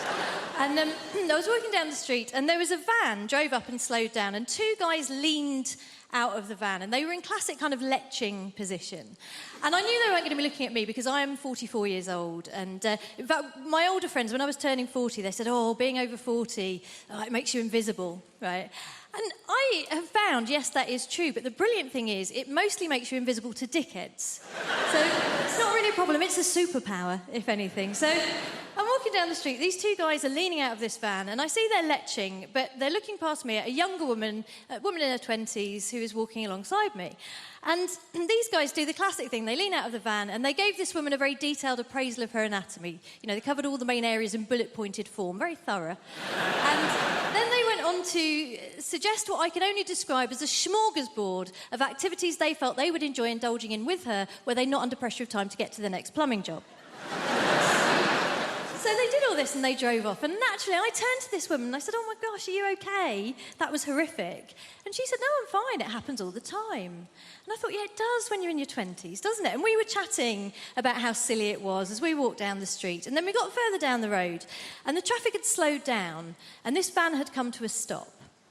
And I think a few years ago I would have just left it, said nothing. But this year I thought, you know what, if I'm going to be invisible, you know who else is invisible? Ninjas. I am going to be a bloody middle-aged ninja. I'm going to strike, right? So I went up to the van and I just leaned in and I said, "Oh, hi, guys. Listen, sorry to bother you. I just wanted to say thank you so much for what you did back there because my son here has been undergoing a very difficult gender reassignment."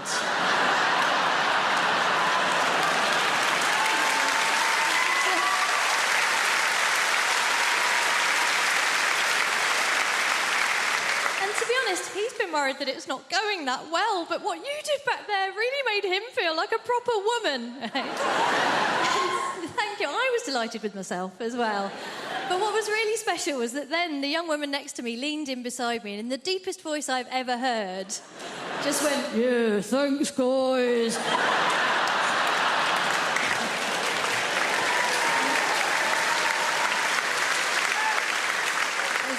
It was a beautiful moment. Obviously, it wasn't perfect. The only thing that could have made it perfect would have been if the guys in the van had said, actually, if your child is undergoing a gender reassignment, it's incredibly insensitive of you still to be referring to her using the male pronoun.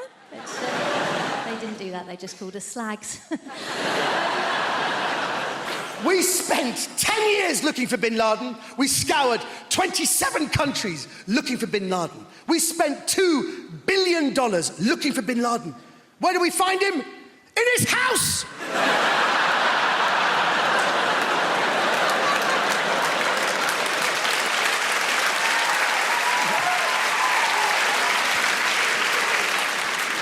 But the reason why I love the Arabs, because the Arabs, they know how to riot, you know? Whenever there's a riot in the Middle East, the next day, regime change. In Britain, there's a riot. The next day, the middle class is with brooms tidying up. Does everyone just... Arab Spring, British spring clean. Just tidy up quickly. As big as fan. But the Scots didn't riot. You know, it's amazing. I was in Scotland when the riots happened, and it's amazing.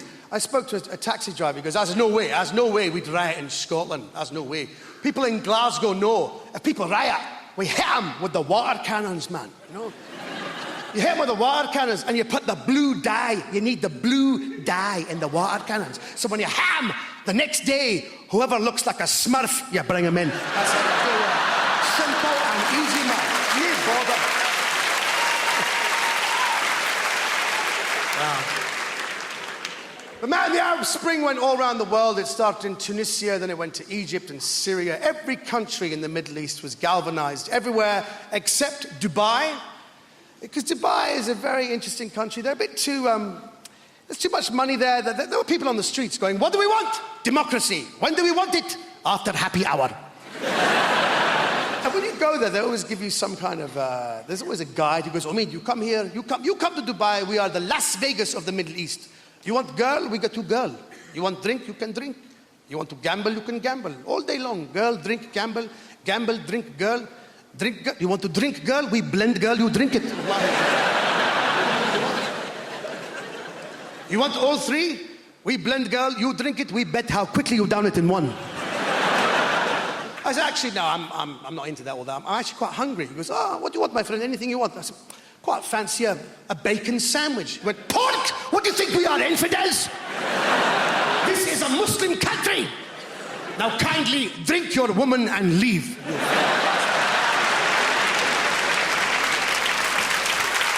Applause. Applause. That means so much to me because, you know, because I'm a theatre ponce. Deep down, I'm very uncomfortable with all this. I have to say, look, you're all here. I'm just one man in this big thing trying to make 3,600 people laugh. I'm very uncomfortable with this. No, it is because there's a thin line between being genuinely entertaining and mental illness. I've seen the tapes of I used to do Godzilla impressions, you know? What was that? Here's my impression of Godzilla having his toe stepped on. That's not comedy, that's neurosis. Like, here's my impression of Godzilla having asked for Earl Grey tea, but actually getting a coffee.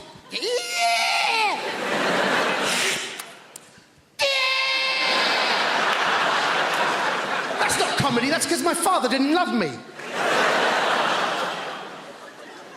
I'll do one more. Here's Godzilla having voted Liberal Democrat, but realizing how much influence Nick Clegg actually has.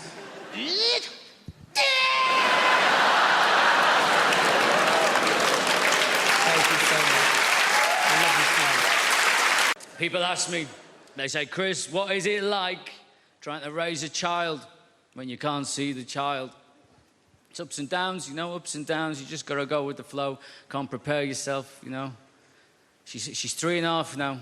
when she was 2.5. If you haven't got kids, by the way, as soon as they get to 2, they're adorable. They just start asking questions. They want to know what everything is.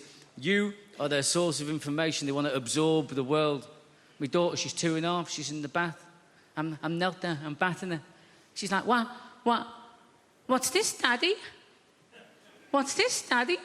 Oh, bloody no, do I? Give it here. Just... You're not 2.5, but you know way more than Daddy at this point, sweetheart.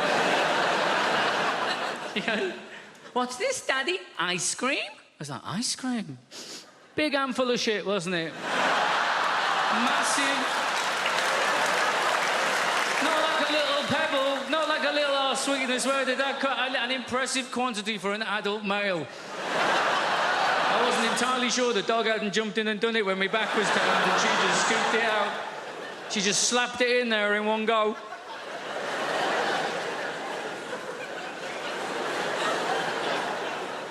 It threw me. I didn't... Look, right, I obviously didn't see it coming. I didn't even... No. I didn't even smell it coming. This came from underwater. This was a stealth move, right?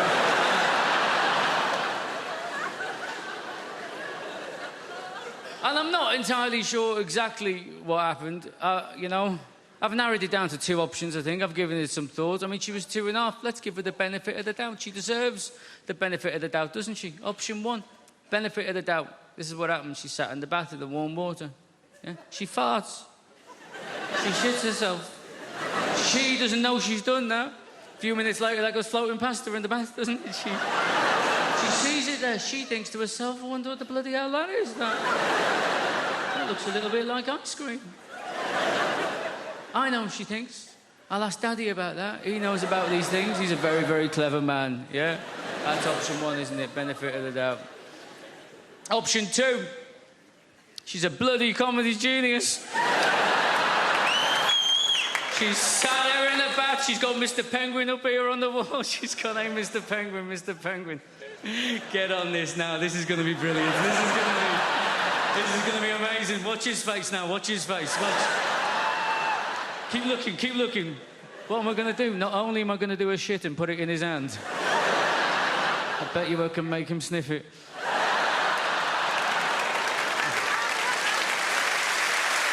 Ice cream, Daddy? Ice cream, huh?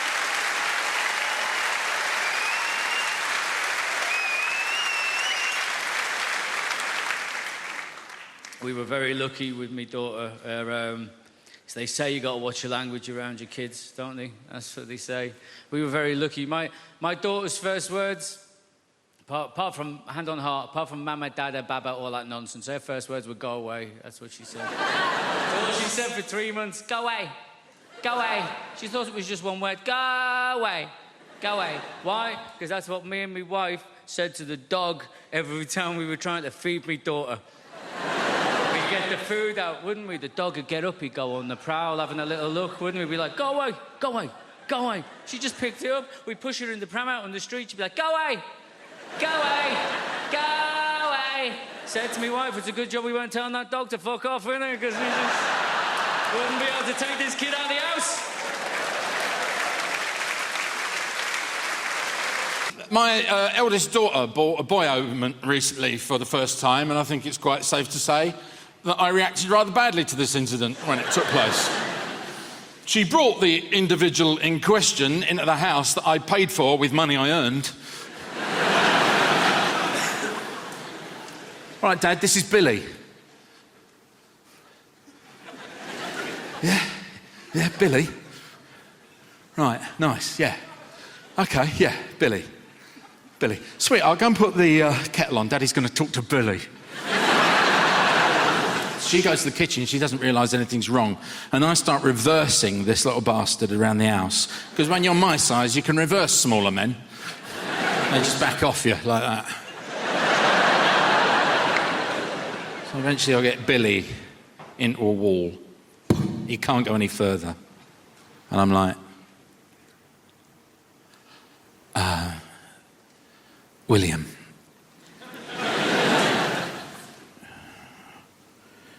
If you as much as touch her,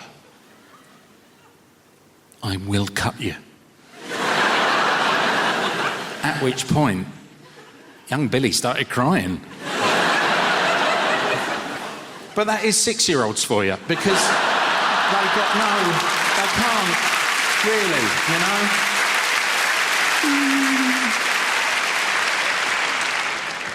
That was the joke. This is the true version of events.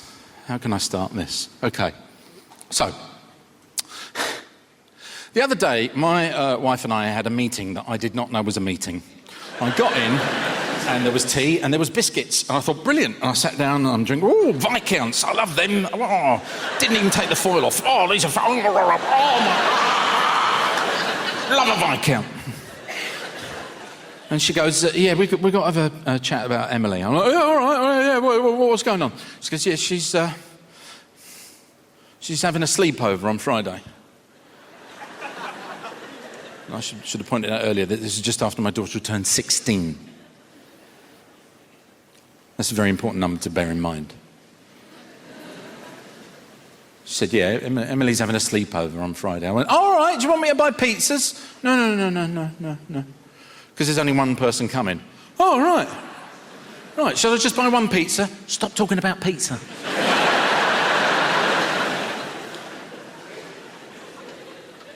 She's having a sleepover, and it's Stephen. What, the boyfriend? Yeah. Oh, where's he going to sleep?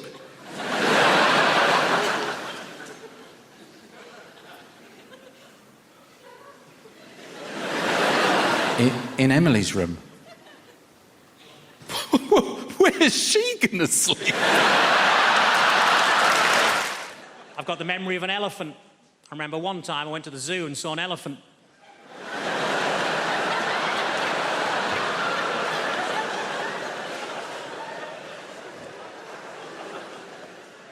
I was disappointed to find that Dunkirk wasn't actually a biography of William Shatner.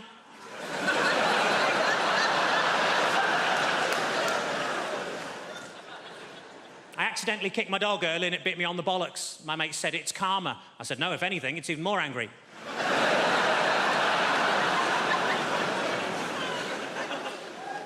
I tell you what always catches my eye, short people with umbrellas.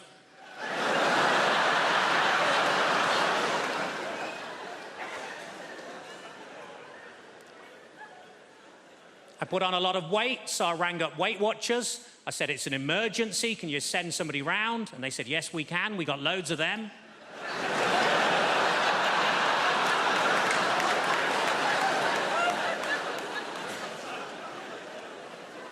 I was actually thrown out of Weight Watchers for making sarcastic comments at the weekly weigh-in. As you can imagine, I accepted the decision with huge grace, because they threw her out as well.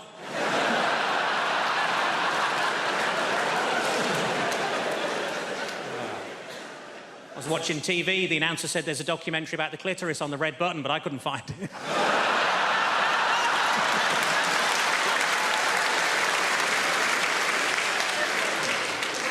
I was in a fancy lingerie shop. I said, are these knickers satin? He said, no, they're new.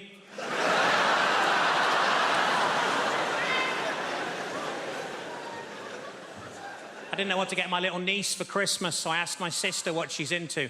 Apparently, at the moment, she's mad about frozen stuff, so I got her some oven chips and peas. It's been a tough week. I got myself a memory foam mattress, and now it's trying to blackmail me.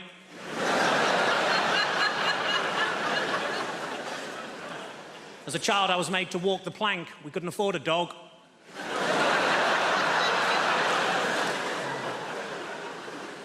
I went on a positive thinking course. It was shit. You would be. And it was half empty. The area in a Nando's between the front and back door is called the peri-perineum.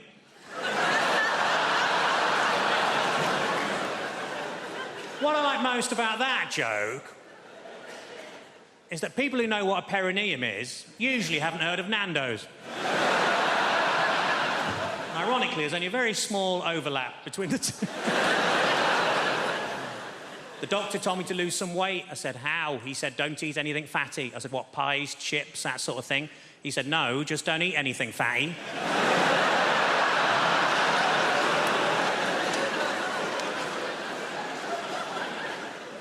Old lady names are very much back in fashion at the minute, like Lily or Elsie or Rose, and we wanted something like that for our daughter, but we couldn't decide, so in the end we just called her Nan.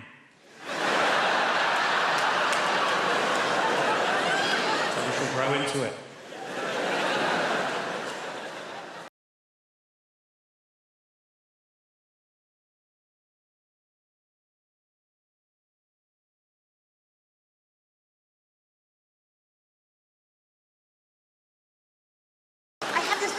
All of the time.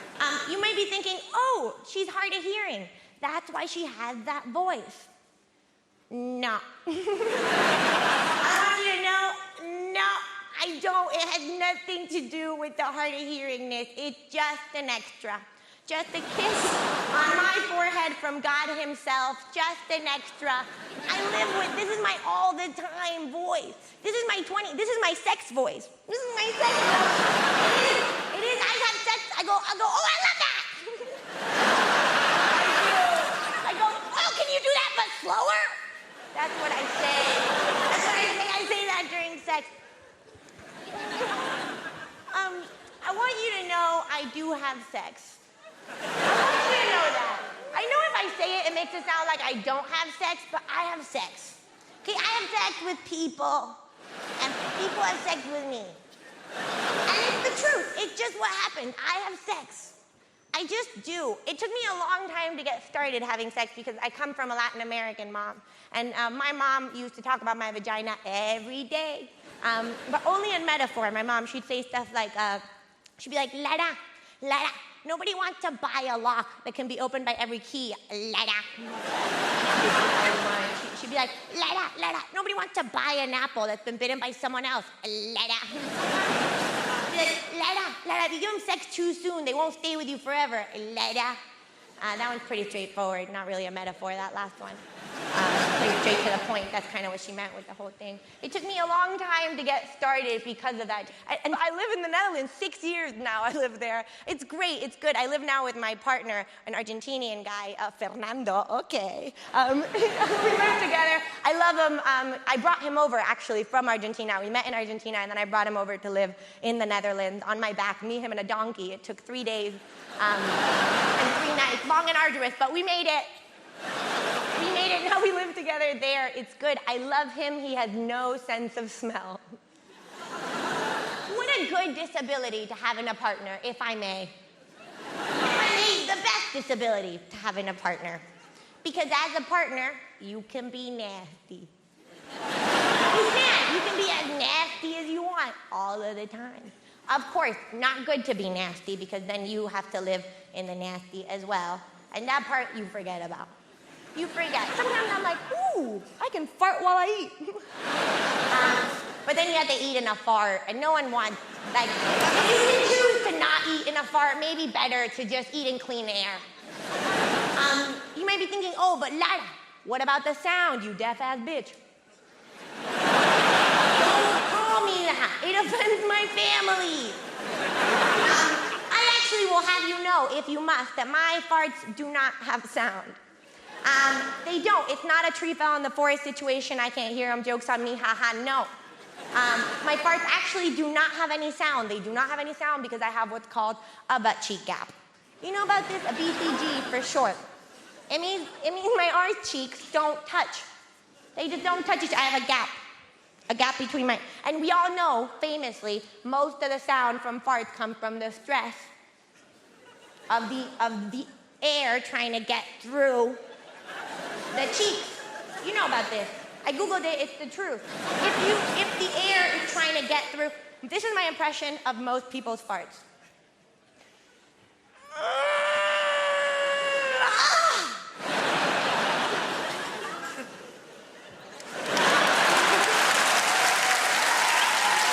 And this is my impression of my farts. Come straight out because I have a butt cheek gap, which means I can fart while I eat if I want to. I don't, but I want you to know that I can. Sometimes people come up to me after shows and say, I don't like female comedians. They talk about sex too much.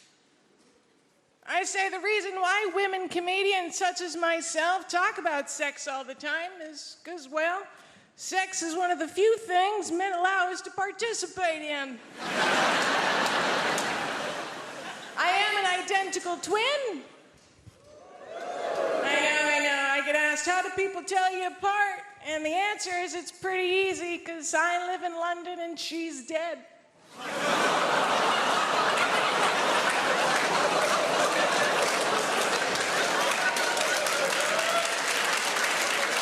relax, it's fine. She died at birth.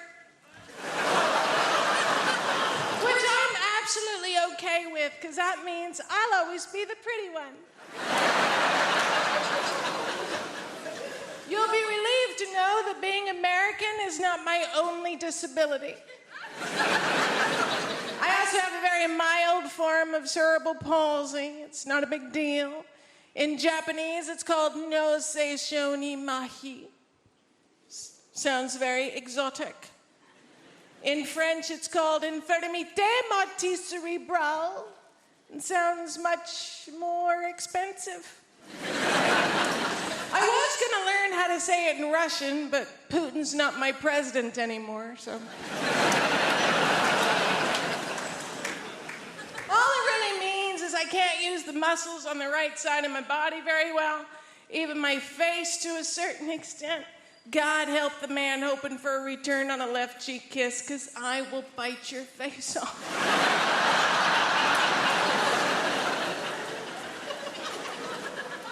Mostly, though, it's my right arm and hand that I can't use. I can place most things in my hand and hold them. I can also give people the finger, if you're into that sort of thing. Just takes 20 minutes. And when I walk with a limp because I like big dicks if I can't not. I do. My mom, she feels responsible for my disability because she is. No, I don't want you to get the wrong idea. I love my mother very, very much. If it wasn't for her, I wouldn't be a comedian.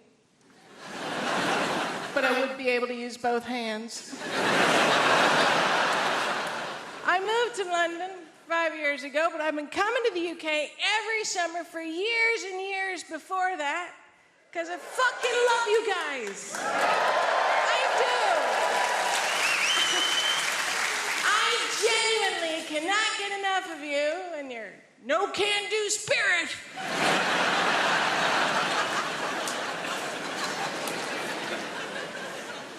Also, as a disabled person that can't drive, I've figured out that countries with obvious alcohol problems have pretty decent public transportation. You people drink a lot. There's been a strike going on, and I'm still getting to gigs. That's how much you drink. We Americans, we don't drink as much as you.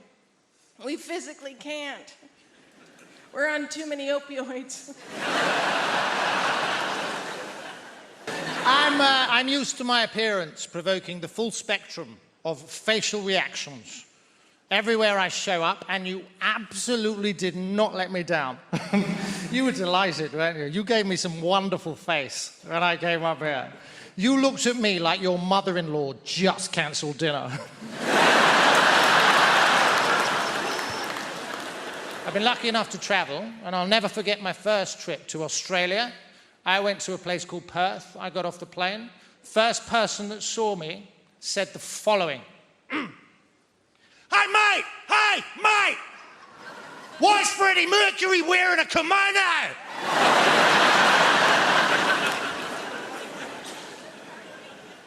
Huh. Hey, mate, why is Freddie Mercury wearing a kimono? Now, this man opened the interaction with the words, hey, mate. Our eyes met, right? I was the mate. Case closed. Then he said, why is Freddie Mercury wearing a kimono? I looked around, there was nobody else there. I was persons 1 and 2 in the rhetorical question. never met this man, and already, grammatically, I'm on the back foot. I wasn't going to put up with that. Would have been proud of me. You can't show any weakness. I summoned up every ounce of testosterone in my body, and I fired it ocularly at this chap. And I said, I think you'll find that this is a smoking jacket. Yeah, I showed the bugger. There's a lot that's not made sense, though, and one of the things that I still struggle with to this day is how uptight us Brits are. I didn't realise in the UK, how are you is a rhetorical question. How are you is a rhetorical question. If somebody from the UK asks you how you are and you tell them, they would be mortified. Now, there are geographical anomalies, I'm delighted to say. If you ask somebody from Liverpool how they are, they will tell you. 10 times out of 10, and I love them for that. Now, from personal experience, they oscillate wildly between two very distinctively different states. The first one is thus. How am I? I'm sound, mate. I'm buzzing. I'm having a belter. Do you know what? Work's sound. Aaron Dawes is sound. Even our Anthony's being sound. Look at the weather, lad, cracking the flags. I love you, cadet.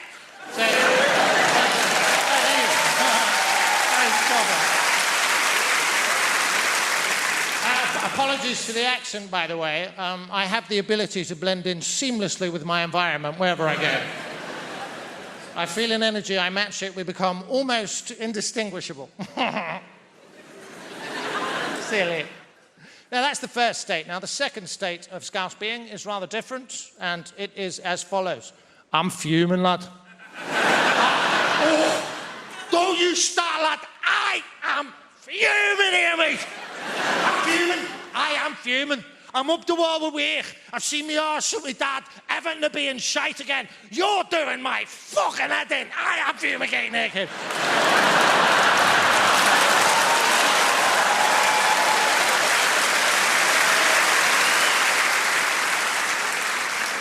You know toe rings? They are rings that we wear on our toes. Then we have rings, earrings, rings people wear in their ears, yeah? Eyebrow rings, nose rings, belly button rings. But these ones, rings. Because if these ones were called finger rings,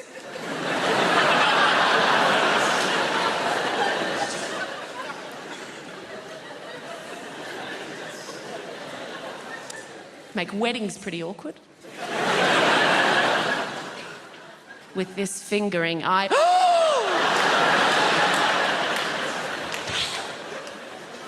make proposal stories really awkward. Oh my God, so last night, John came over and out of nowhere just gave me the most incredible fingering. I know! I'm so happy. I mean, he asked my dad's permission first, obviously. And my dad was like, you go for it, son, you give her that fingering. And he came over, and he put it on one knee, and he said, darling, I want to give you this fingering. It's the same fingering that my grandfather gave to my grandmother.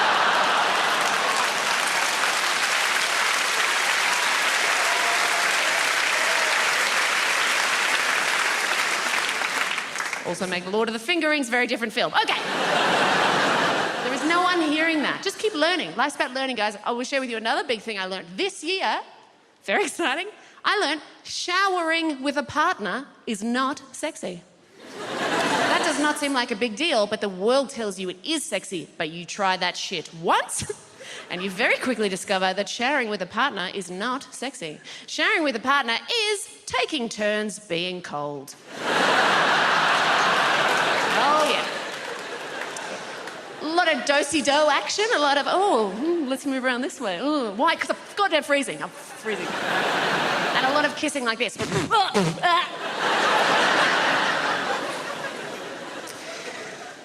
mainly, as I get older, I just keep finding out shit that I'm wrong about. Like, you grow up and you go, I know these things, I'm sure, and then wrong. The last time I was in your lovely country, I was on one of your lovely overland trains. You know, the ones that have the toilets with the electronic science fiction doors that go, wage, wage. Now, I was sure I knew how to lock those. Nah. Turns out, I know how to shut them, yeah. And 12-year-old boys on the other side know how to push the open button. And I don't know if you've ever been sat on the toilet when the door opens, but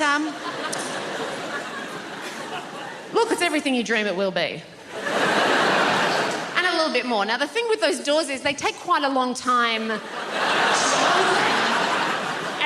So I was desperately trying to find the close button, eventually found the close button, but the thing is, as they take quite a long time to open, similarly, take quite a long time to close. So I got to maintain eye contact with an understandably horrified 12-year-old boy. His face was being very slowly covered. It was kind of like this.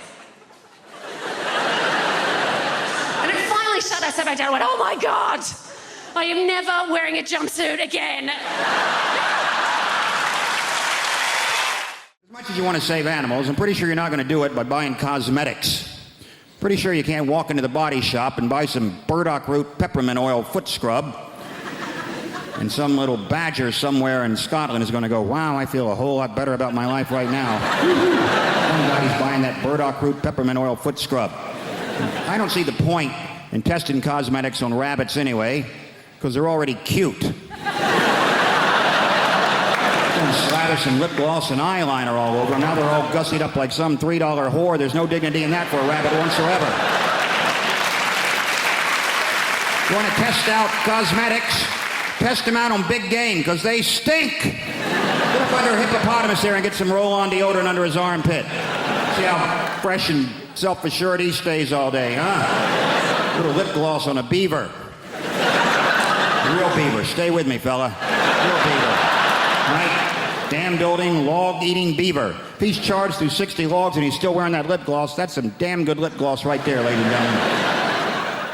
You know this whole thing about, you ever meet someone famous and you tell your friends, and then they say, well, what was he like? Because all they really want to hear is that he was a prick. So they like to say Tom Cruise is the nicest guy in Hollywood.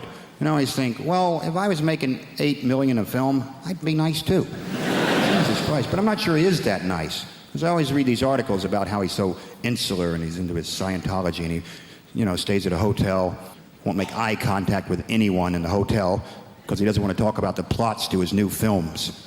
Apparently, as if staring Tom Cruise in the face, he would just crack under pressure. What are you staring at? Hey, you want to hear about my new film? You ever seen a Tom Cruise film like he couldn't figure out the plot in about 18 seconds? Oh, Christ. He's a cocktail maker. He's a pretty good cocktail maker, too. Till he has a crisis of confidence and can't make cocktails anymore. Then he meets a good-looking woman who talks him into being a better cocktail maker. A riveting piece of cinema that was. Then he's a race car driver. Pretty good race car driver, too. Till he has a crisis of confidence. Can't race cars anymore. Then he meets a good-looking woman who talks him into being a better race car driver. Then he's a jet pilot. Some of you are starting to see a pattern emerge here. Pretty good jet pilot? Yes, he was. Until he had a crisis of confidence, couldn't fly jets anymore. Then I believe he met a good-looking woman who talked him into being a better jet pilot. Then he was a sports agent. Then he was the brother of a retarded guy. He was a pretty good brother of a retarded guy until he had a crisis of confidence and wasn't so sure he was such a good brother of a retarded guy. And then he met a good-looking woman who talked him into being a better brother of a retarded guy. Then he was some kind of, I don't know what he's in now, War of the Worlds. Maybe he fights the world. You know what? I bet he's a pretty good world fighter. But at some point he'll probably have a crisis of confidence. He's going to meet a good-looking woman who convinces him it's okay to fight the world. Could be a Scrabble player for all I care. He's a pretty good Scrabble player. Till he draws all vowels. Has a crisis of consonants. And he meets a lovely Welsh woman who teaches him a lot of words he's never heard before. That has done me the world of good. Thank you for that. Because I was waiting back there behind the big billboard, absolutely terrified. I'm not a natural performer. I'm not, although I have been doing this talk around the country for about 2 months now. I won't lie to you, it's not been going very well. I think the worst one was Folkestone. I have never seen an audience turn so quickly.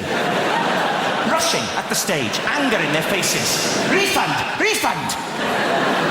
It was horrific. I'll try and paint a picture for you. Youngsters will know what I'm talking about. Are there any youngsters in the... You can relax, sir. Well, there's a youngster. What is your name, sir? Riyadh. What's that? Riyadh. Riyadh. What? Riyadh with a Z. Riyadh with a Z. All right, it's not Sesame Street.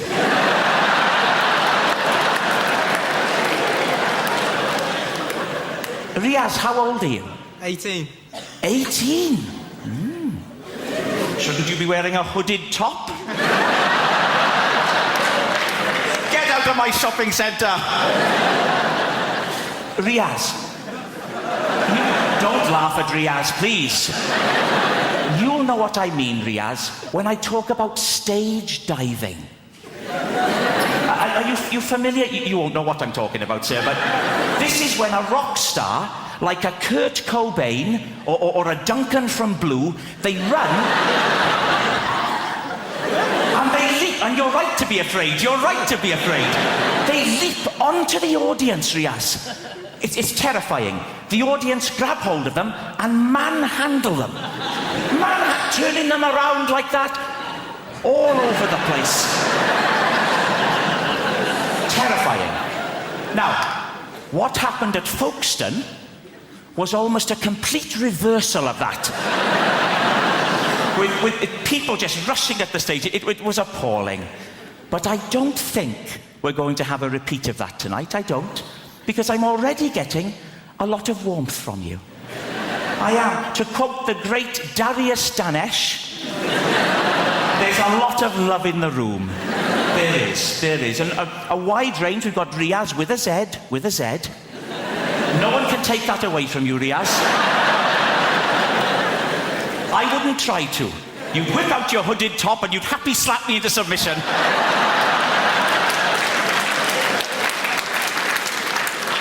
But it's a friendly crowd. We've got a proper... Look, here we go. Right down in the front, there's a chap here wearing a T-shirt with a slogan on it. Unbelievable. A grown man. What is your name, sir? Chris. Chris, with a Z? Riaz, you're one up. You're ahead. I'll bet there aren't many other people in the whole building who have a Z in their name, in all honesty. Unless Zebedee's joined us tonight, which I think is unlikely. So you're a Chris. Yes. Chris. And what's the idea with the T-shirt, Chris? Is it Rag Week? I was going to be a doctor. Got as far as A-level biology, and we had to cut open a rat. Remember that? You had to cut open a rat, and I discovered I couldn't stand the sight of blood or anything vaguely biological. Just had to switch it up. I was like, Mum, I had to tell my mum the doctor thing wasn't going to work out, but it was all right. I said, I'm going to be an engineer. And my mum was like, engineer? It is on the list? Okay. And then she turns to my younger brother, you will be the doctor. And that's how it ran in my family. She wasn't impressed when I decided to become a comedian. That conversation didn't go very well because I was an engineer. I worked as an engineer for years. I used to work for Otis, repairing lifts. That's what I did. And my mum was proud. Yes, my daughter, she's an engineer. And then I left that and decided to become a comedian. My mum was not impressed. She's like, comedy. Comedy? What the hell is comedy? I'm going to tell my friends in Nigeria. My daughter is a clown.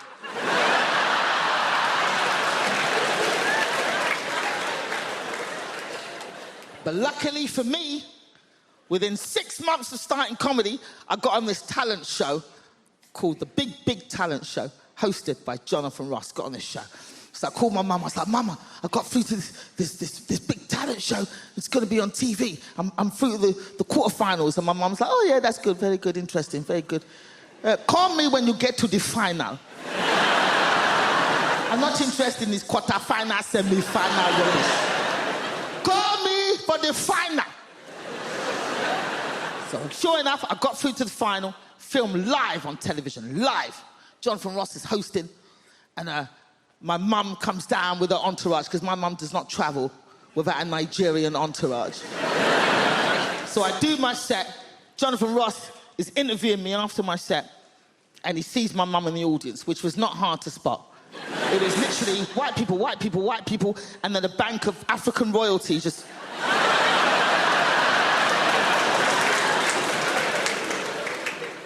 So Jonathan points to my mum and he goes, "Is that your mum? That Gina's mum is in the audience." And I swear to God, my mum stood up like this.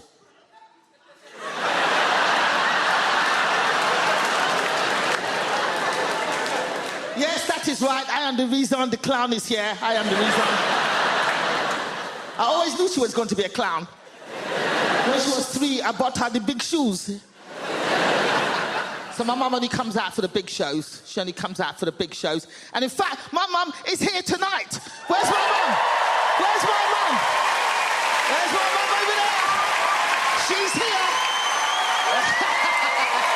Where's my mum? Oh, look at her, standing up. Look at her, there she is.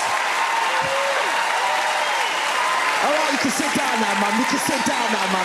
This is my show, mum. It's my show. It's my show.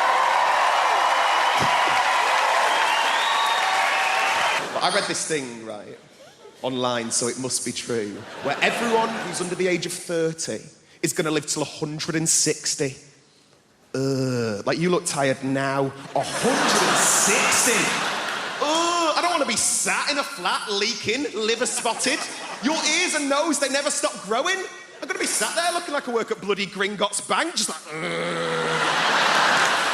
And I think if I get to 160, I'm ending it. I don't know how you do it. What are you going to do? Sort of suffocate yourself with a bag for life? I reckon the best way, and maybe like a toaster in a bath situation, but it'd be one of those like sit-down baths with a chair and a door, and then you have to wait for it all to fill up. You put in a bit of native for a last bit of luxury, and then you go, "Oh shit, I forgot the toaster," and then you have to wait for it all to drain. You open the door, you go out onto the landing, down a stair lift, into the kitchen, you go, "What the bloody hell have I come in here for? It's never going to happen."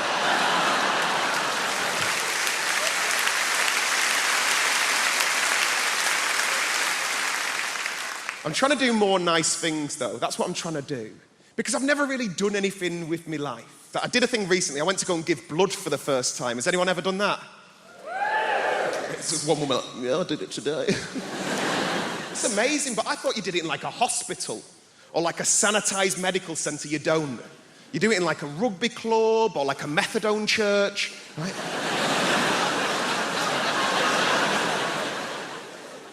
I turned up to this bingo hall near my nan's house, right? I was greeted by the second moodiest person I've ever seen in my life. It was a woman called Linda. Like, her name badge said Jean, but she looked like a Linda. Do you know what I mean? Like short bob, gelled fringe, good at darts. She weren't happy. She weren't. I turned up, she goes, "Have you got an appointment?" And I went, "No." And she goes, "Have you filled out a form?" And I went, "No." And then she threw this form at me, and as I'm walking off, she goes, "Thank you very much for giving blood. We really appreciate it. Giving blood is the greatest gift anyone could ever receive." And I'm thinking, Linda's never been given a slow cooker. So, take this form, I start filling it out. I had to use this woman's eyeliner because Linda wouldn't lend me a pen. Just filling it all out. And as I said, the only reason I went to go and give blood is make myself feel like I'd done something with my life. And instead, I'm faced with all these very serious adult questions. It was things like, "Have you ever been to Africa?" And I'm like, "No." And he goes, "Have you ever had sex with a man?" And I'm like, "No." And he goes, "Have you ever had sex with a prostitute?" And I thought, I've done fucking nothing with my life. Nothing. Have you injected drugs? Have you spoken drugs? Have you had any treatments in the last 6 months? I panicked. I went, "Oh, well, me and my mum have had facials off Groupon." Not the right answer. Weirdest question, "Are you HIV positive?" I was like, "What?" Like, "No. Like, if anything, I'm against it." And then they took me off into this room, and there's all these sort of like Sharons and Johns lay on beds with sort of needles in their arms. Like, it looked like a spa day for smackheads. Put a belt round my arm, not even a nice belt. They spanked it a bit, they told me to relax, and then they whipped out the biggest flipping needle I've ever seen in my life, and I just fainted. Completely fainted. I can hear all these muffled voices. And then I can hear Linda's bellowing voice just going, I knew he'd be a fainter. I'm like... By the time I'd come around, all these people are trying to help me out, and Linda just parted them. And her way of trying to make me feel better, her way of trying to make me feel like a proper grown-up was going, would you like a glass of orange juice and a biscuit? I was like, no, Linda, I want to have sex with an African gay man for money. That's what I want to bloody do.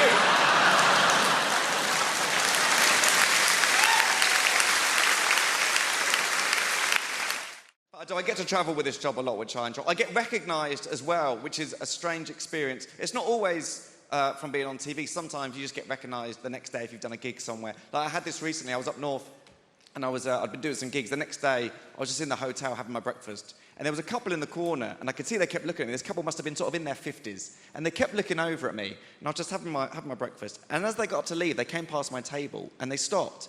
And the lady said, can we just say, she went, you were amazing last night. I said, oh, wow, thank you so much. She was like, honestly, our cheeks are still hurting. I was like, wow, thank you. And her husband was like, we just love finding new people. And I was like, wow, thank you so much. And they walked away, and a few people turned to look at me, and I thought, oh, they're probably quite disappointed. They don't recognise me. They don't know who I am. And then I thought, no, that's not it at all, is it? It's because at no point during that interaction did anybody mention that I was a comedian. So all that happened was this couple approached me over a hotel breakfast and said, you were amazing last night. Our cheeks are still hurting. We love finding new people. But of course, the issue is there. They're the people there. Of course, you can't tell from looking at me like I'm a comedian, because you can't just judge someone just by looking at them, can you? I mean, you can, but you shouldn't. But you can sometimes, can't you? You know, like, for example, if you see a man over 55 with a ponytail. You can make assumptions, can't you? Like he's either a magician or he knows karate. You know one thing for sure, he's definitely divorced. Like you shouldn't, but you can is my point. But of course, ultimately you can't, and you can't judge someone just by looking at them. Like you wouldn't know, for example, you wouldn't know from looking at me that I've got epilepsy, would you? Because I haven't. No, I do, don't worry, it's fine, it's good news, I've got it.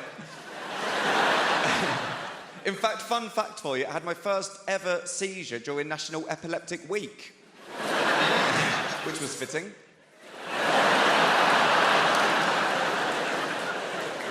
I'll tell you about the first seizure I ever had. Is that okay to do? Is that all right? Thank you. I know sometimes people get a bit funny if people start talking about health conditions. I know some people don't like to talk about their own health conditions. Like I've got a friend called Paul. He's got psoriasis. Doesn't like to talk about it at all. And I'd rather just sweep under the carpet. So people are different.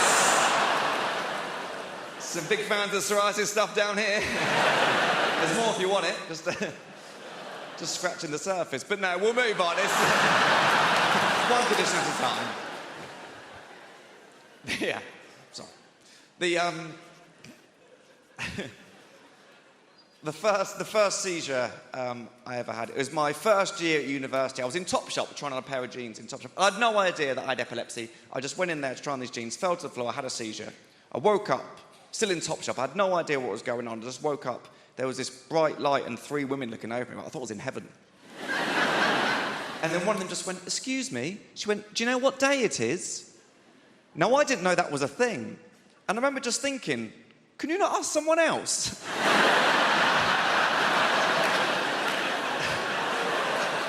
So to me, this woman had just walked into Topshop and just gone, what day is it? Oh, that's that guy there on the floor.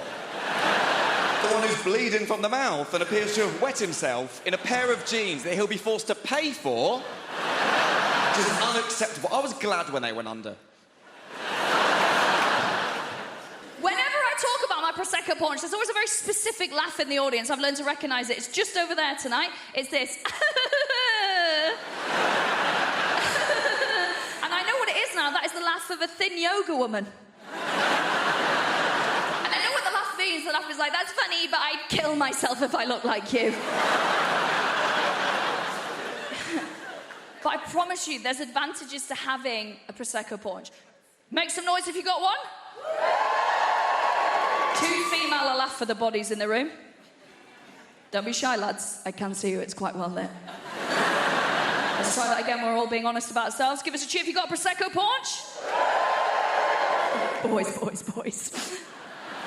The thing is, if you have a Prosecco paunch, there are advantages to it, right? Two main ones I can think of. Number one, I don't want to be crude, but I can take some hammer. Yeah, it's true. I can give you a list of names that can attest to that as well.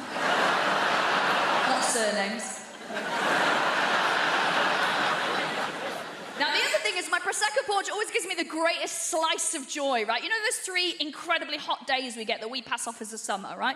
I absolutely love those because that's when I get all my tanning done. I take it very seriously. I go and get a chair from the kitchen. I go and put it slap bang in the middle of my garden, right? Because all the sun hits there. I've not got outdoor furniture. I'm not a Tory. So I pop it there. And then I get as naked as is legally possible.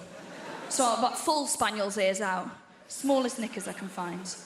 You might be worrying about me now, because this is obviously filmed in London. I live in the countryside. I've not really got neighbours. I've got one lad who can see into my garden. He's depressed. He's not looking out his window for 3 weeks. We're fine, right? I also get very precious when I'm doing my tanning, right? Very precious. So what I'll do is I roll my knickers down as small as I can get them, because I'm like, I don't want tan lines, actually. I don't want tan lines. I've got a bush like a badger, but I don't want tan lines. It's got TV. I don't want tan lines. I'm not allowed near cows. So I lie there, drinking it in, and as I lie there, think to myself, you know what? I am going to get up, and I am going to go to the freezer, and I am going to treat myself to a 3rd Magnum of the day.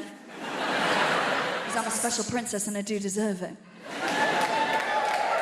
Thank you.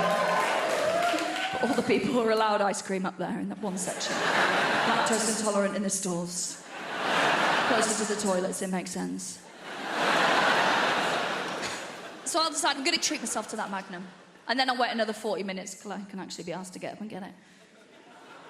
And then when I get up and get it, this is where my Prosecco paunch really steps up. Because as I stand up, I will hear the sound of my own gunt peeling off the top of my own leg. Yeah, don't go, Don't pretend you're not turned on. It's embarrassing. It's an incredible noise. It's like this. That's my mating call. It is. I just see a row of bald heads along the fence like that. It's just divorced dads who are like, is that low self-esteem I can hear? Do you want to come to Pizza Hut and be a mum for 2 hours? I sort of feel like if you've got enough money, you can sort of just pay somebody to diagnose away your shit personality. And I consider that money well spent, by the way. I would recommend it to you. Prick. No. I actually have bipolar disorder. That's why I've ruined your birthday. Poor me, actually.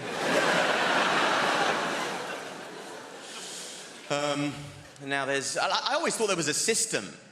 Like, adult ADHD has changed everything for me. I didn't realize that was a thing. I thought it was a childhood thing, but now there's adult ADHD, which has confused the whole process for me. I thought the process was that if you had a child who was shit, you would say that they had ADHD. And if that child who is shit grows up to be a shit adult, you would say that they had bipolar disorder.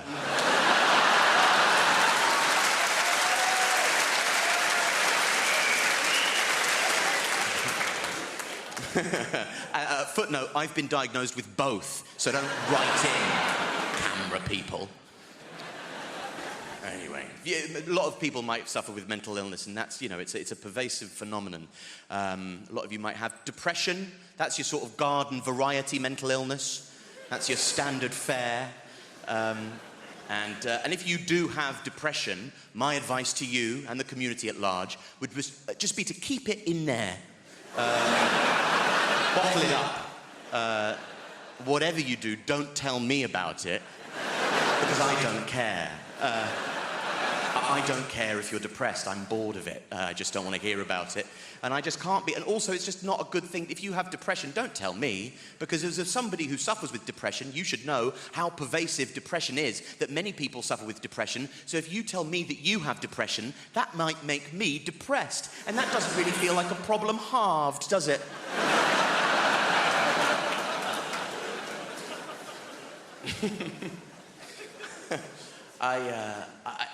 It doesn't. It's not, I just don't tell me about it, you know? Depression is an economy based on resource scarcity.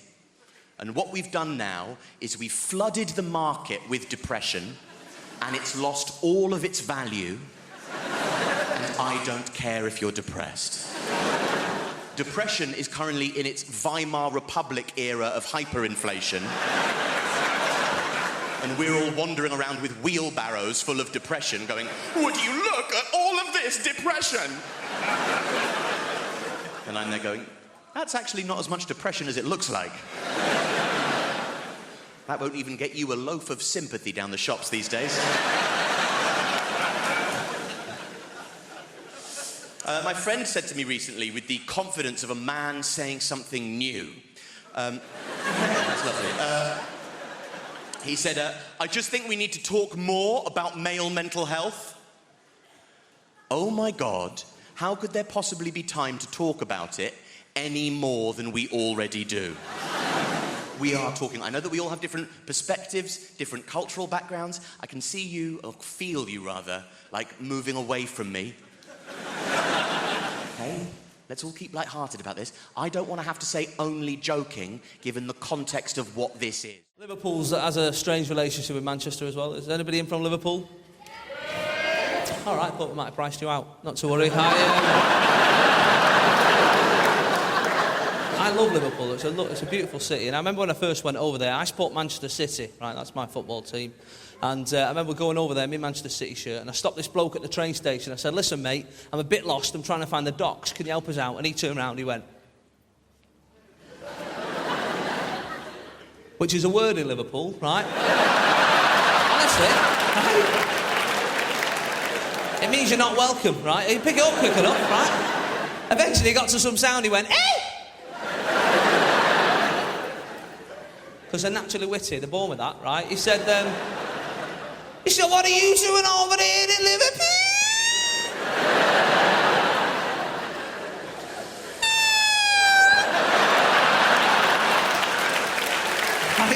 I love him. I do. Now, at that stage, you're tempted to say calm down, but that makes things worse, right? You don't like that. I was very brave, though. I looked in the eye and said, listen, I asked you for directions, officer. You are bang out of order, mate.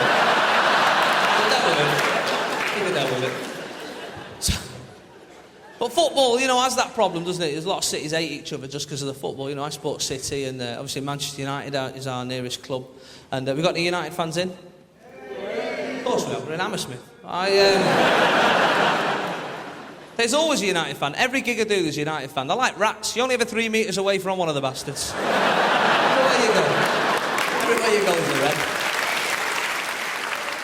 I love football, but I'm getting to this stage where I'm starting to dislike footballers. I don't know if anyone else has this problem, right? But these like multi-millionaires running around the pitch, you know, every 5 minutes. I've hurt myself. There was a bloke a few weeks back. He missed 3 Premiership games with a dead leg, right? Now... That's not an injury, is it, a dead leg, right?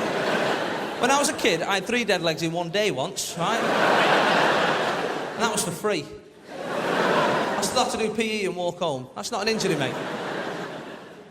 My granddad's favourite footballer was a German goalkeeper called Bert Trautmann, right? Now, in the 1956 FA Cup final, does anyone know what happened to old Bert? He broke his neck. Look at you like the quiz team. Bang, straight in, no messing about. Good work. He broke his neck and carried on playing, right? That's how hard they were in the 50s. The metatarsal, not even invented in 1956. He just got up, carried on diving about with a wobbly head, right? Not bothered. Not bothered. Not these days. It's the fans keep shouting nasty things at us.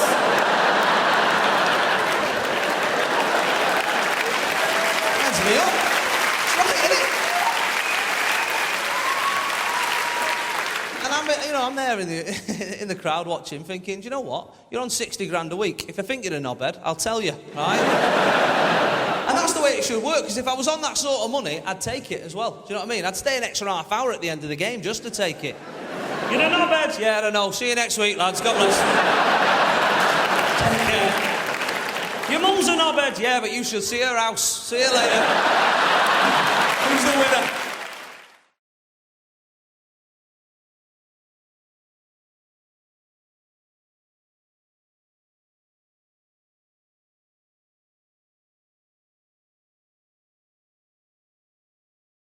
This year, I did no lilt February. Thank you. I know, it sounds impossible, but you take it one day at a time. Did I have any today? No, you're a legend. It gets hard around the middle of the month, you get the cravings. It's called lilt guilt. You're like, oh, I bloody love the lilt.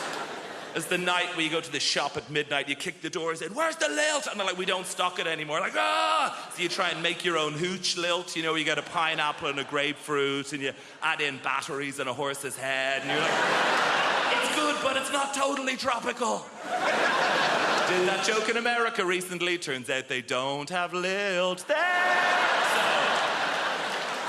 So, this is it. This is all I do. Imagine if this was your actual... I go like blah, blah, blah, and you go, ah, ha, ha, ha, money. Can't believe I get away with it. You do actual, proper London jobs. You know, like blacksmith, you know?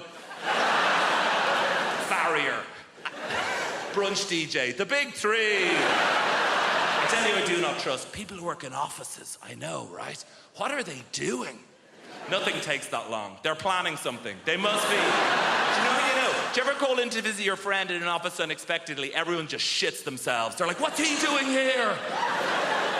Cover the screen, lie across the spreadsheet, get him out. Kind regards, warm regards, best. That's how they talk.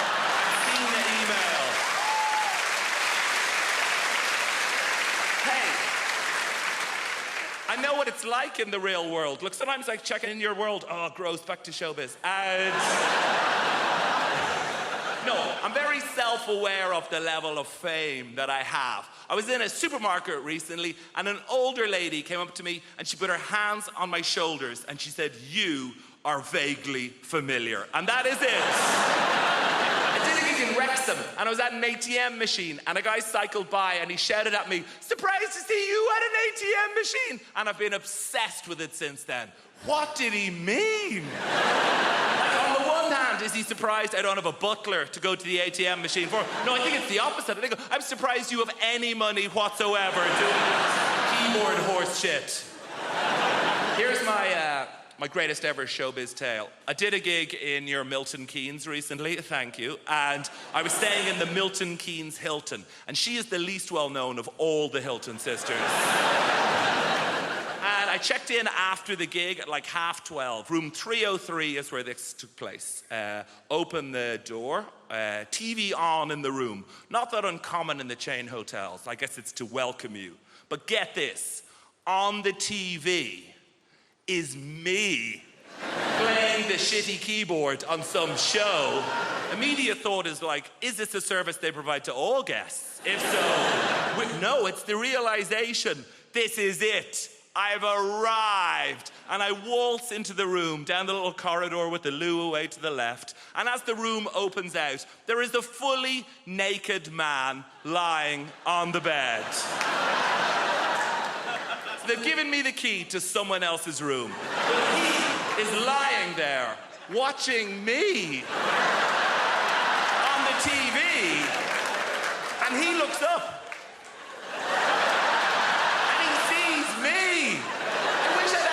To think of something smart. What I say is like, oh shit, sorry man. I could have said anything and I'd be a legend. I could have been like, oh, you enjoying this? Ah, no boner. And just walked out of it.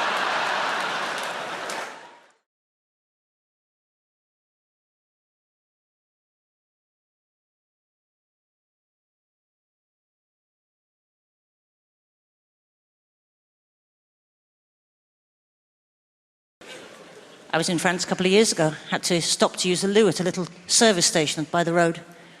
I knew it wasn't going to be a 5-star experience from the moment I walked in there. The lady in the kiosk was eating a pig's trotter with her one remaining tooth. Like watching a chipmunk try to eat a piece of corn on the cob. I approached her, and of course, as a proud Remainer, I said to her in my best French,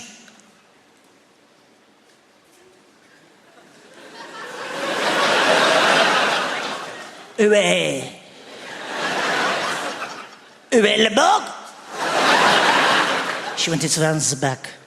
It is round the back." So I went round the back, and there it was, a little shed. I thought, here we go. And I opened the door. Voila! Squatty potty! Throw up, France. Anyway, there was nowhere else to go, so I had to go in. I had to use it. So I went in and I closed the door, and it was brilliant because somebody had attached a rope to the back of the door. So you could essentially abseil down into the squatting potty.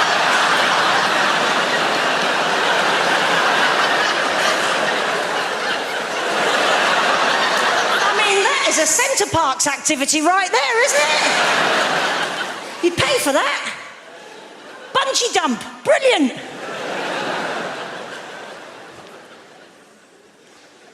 I did notice I was getting a little bit more nervous as a traveller on recent flights I've taken. In your 20s, you don't care, do you? Like that, I'll live forever. I'll live forever, me. I'm going to live forever. As you get older, you start to really pay attention to the safety announcements on planes. It becomes more urgent. You're more aware of your own mortality. You know, they'll start the announcement. I will definitely pay attention, absolutely pay attention. The glasses go on, the headphones come off. Book goes down, notebook comes up. I'm like, oh. Last flight I was on, it got to that point, we've all heard it 1,000 times. We've all heard it 1,000 times. They put the little life jacket on, right? Put the little life jacket on, and she said, and of course, in the event of landing on water, there is a whistle to attract attention. In the event of landing on water, there is a whistle. A whistle to attract attention. Now, I think for the first time in my life, I really took in that whistle. The fabric of that whistle, if you will, the being of that whistle, the ergonomics of that whistle. There is a whistle to attract attention. My brain had the very helpful thought. It thought, well, if we have landed on water, we have essentially fallen out of the sky from 30 to 40,000 feet in a not insignificant metal tube that may or may not be on fire. If that hasn't attracted attention,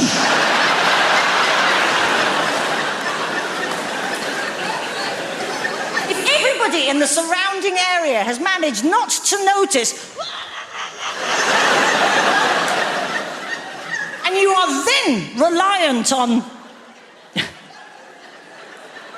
I got this.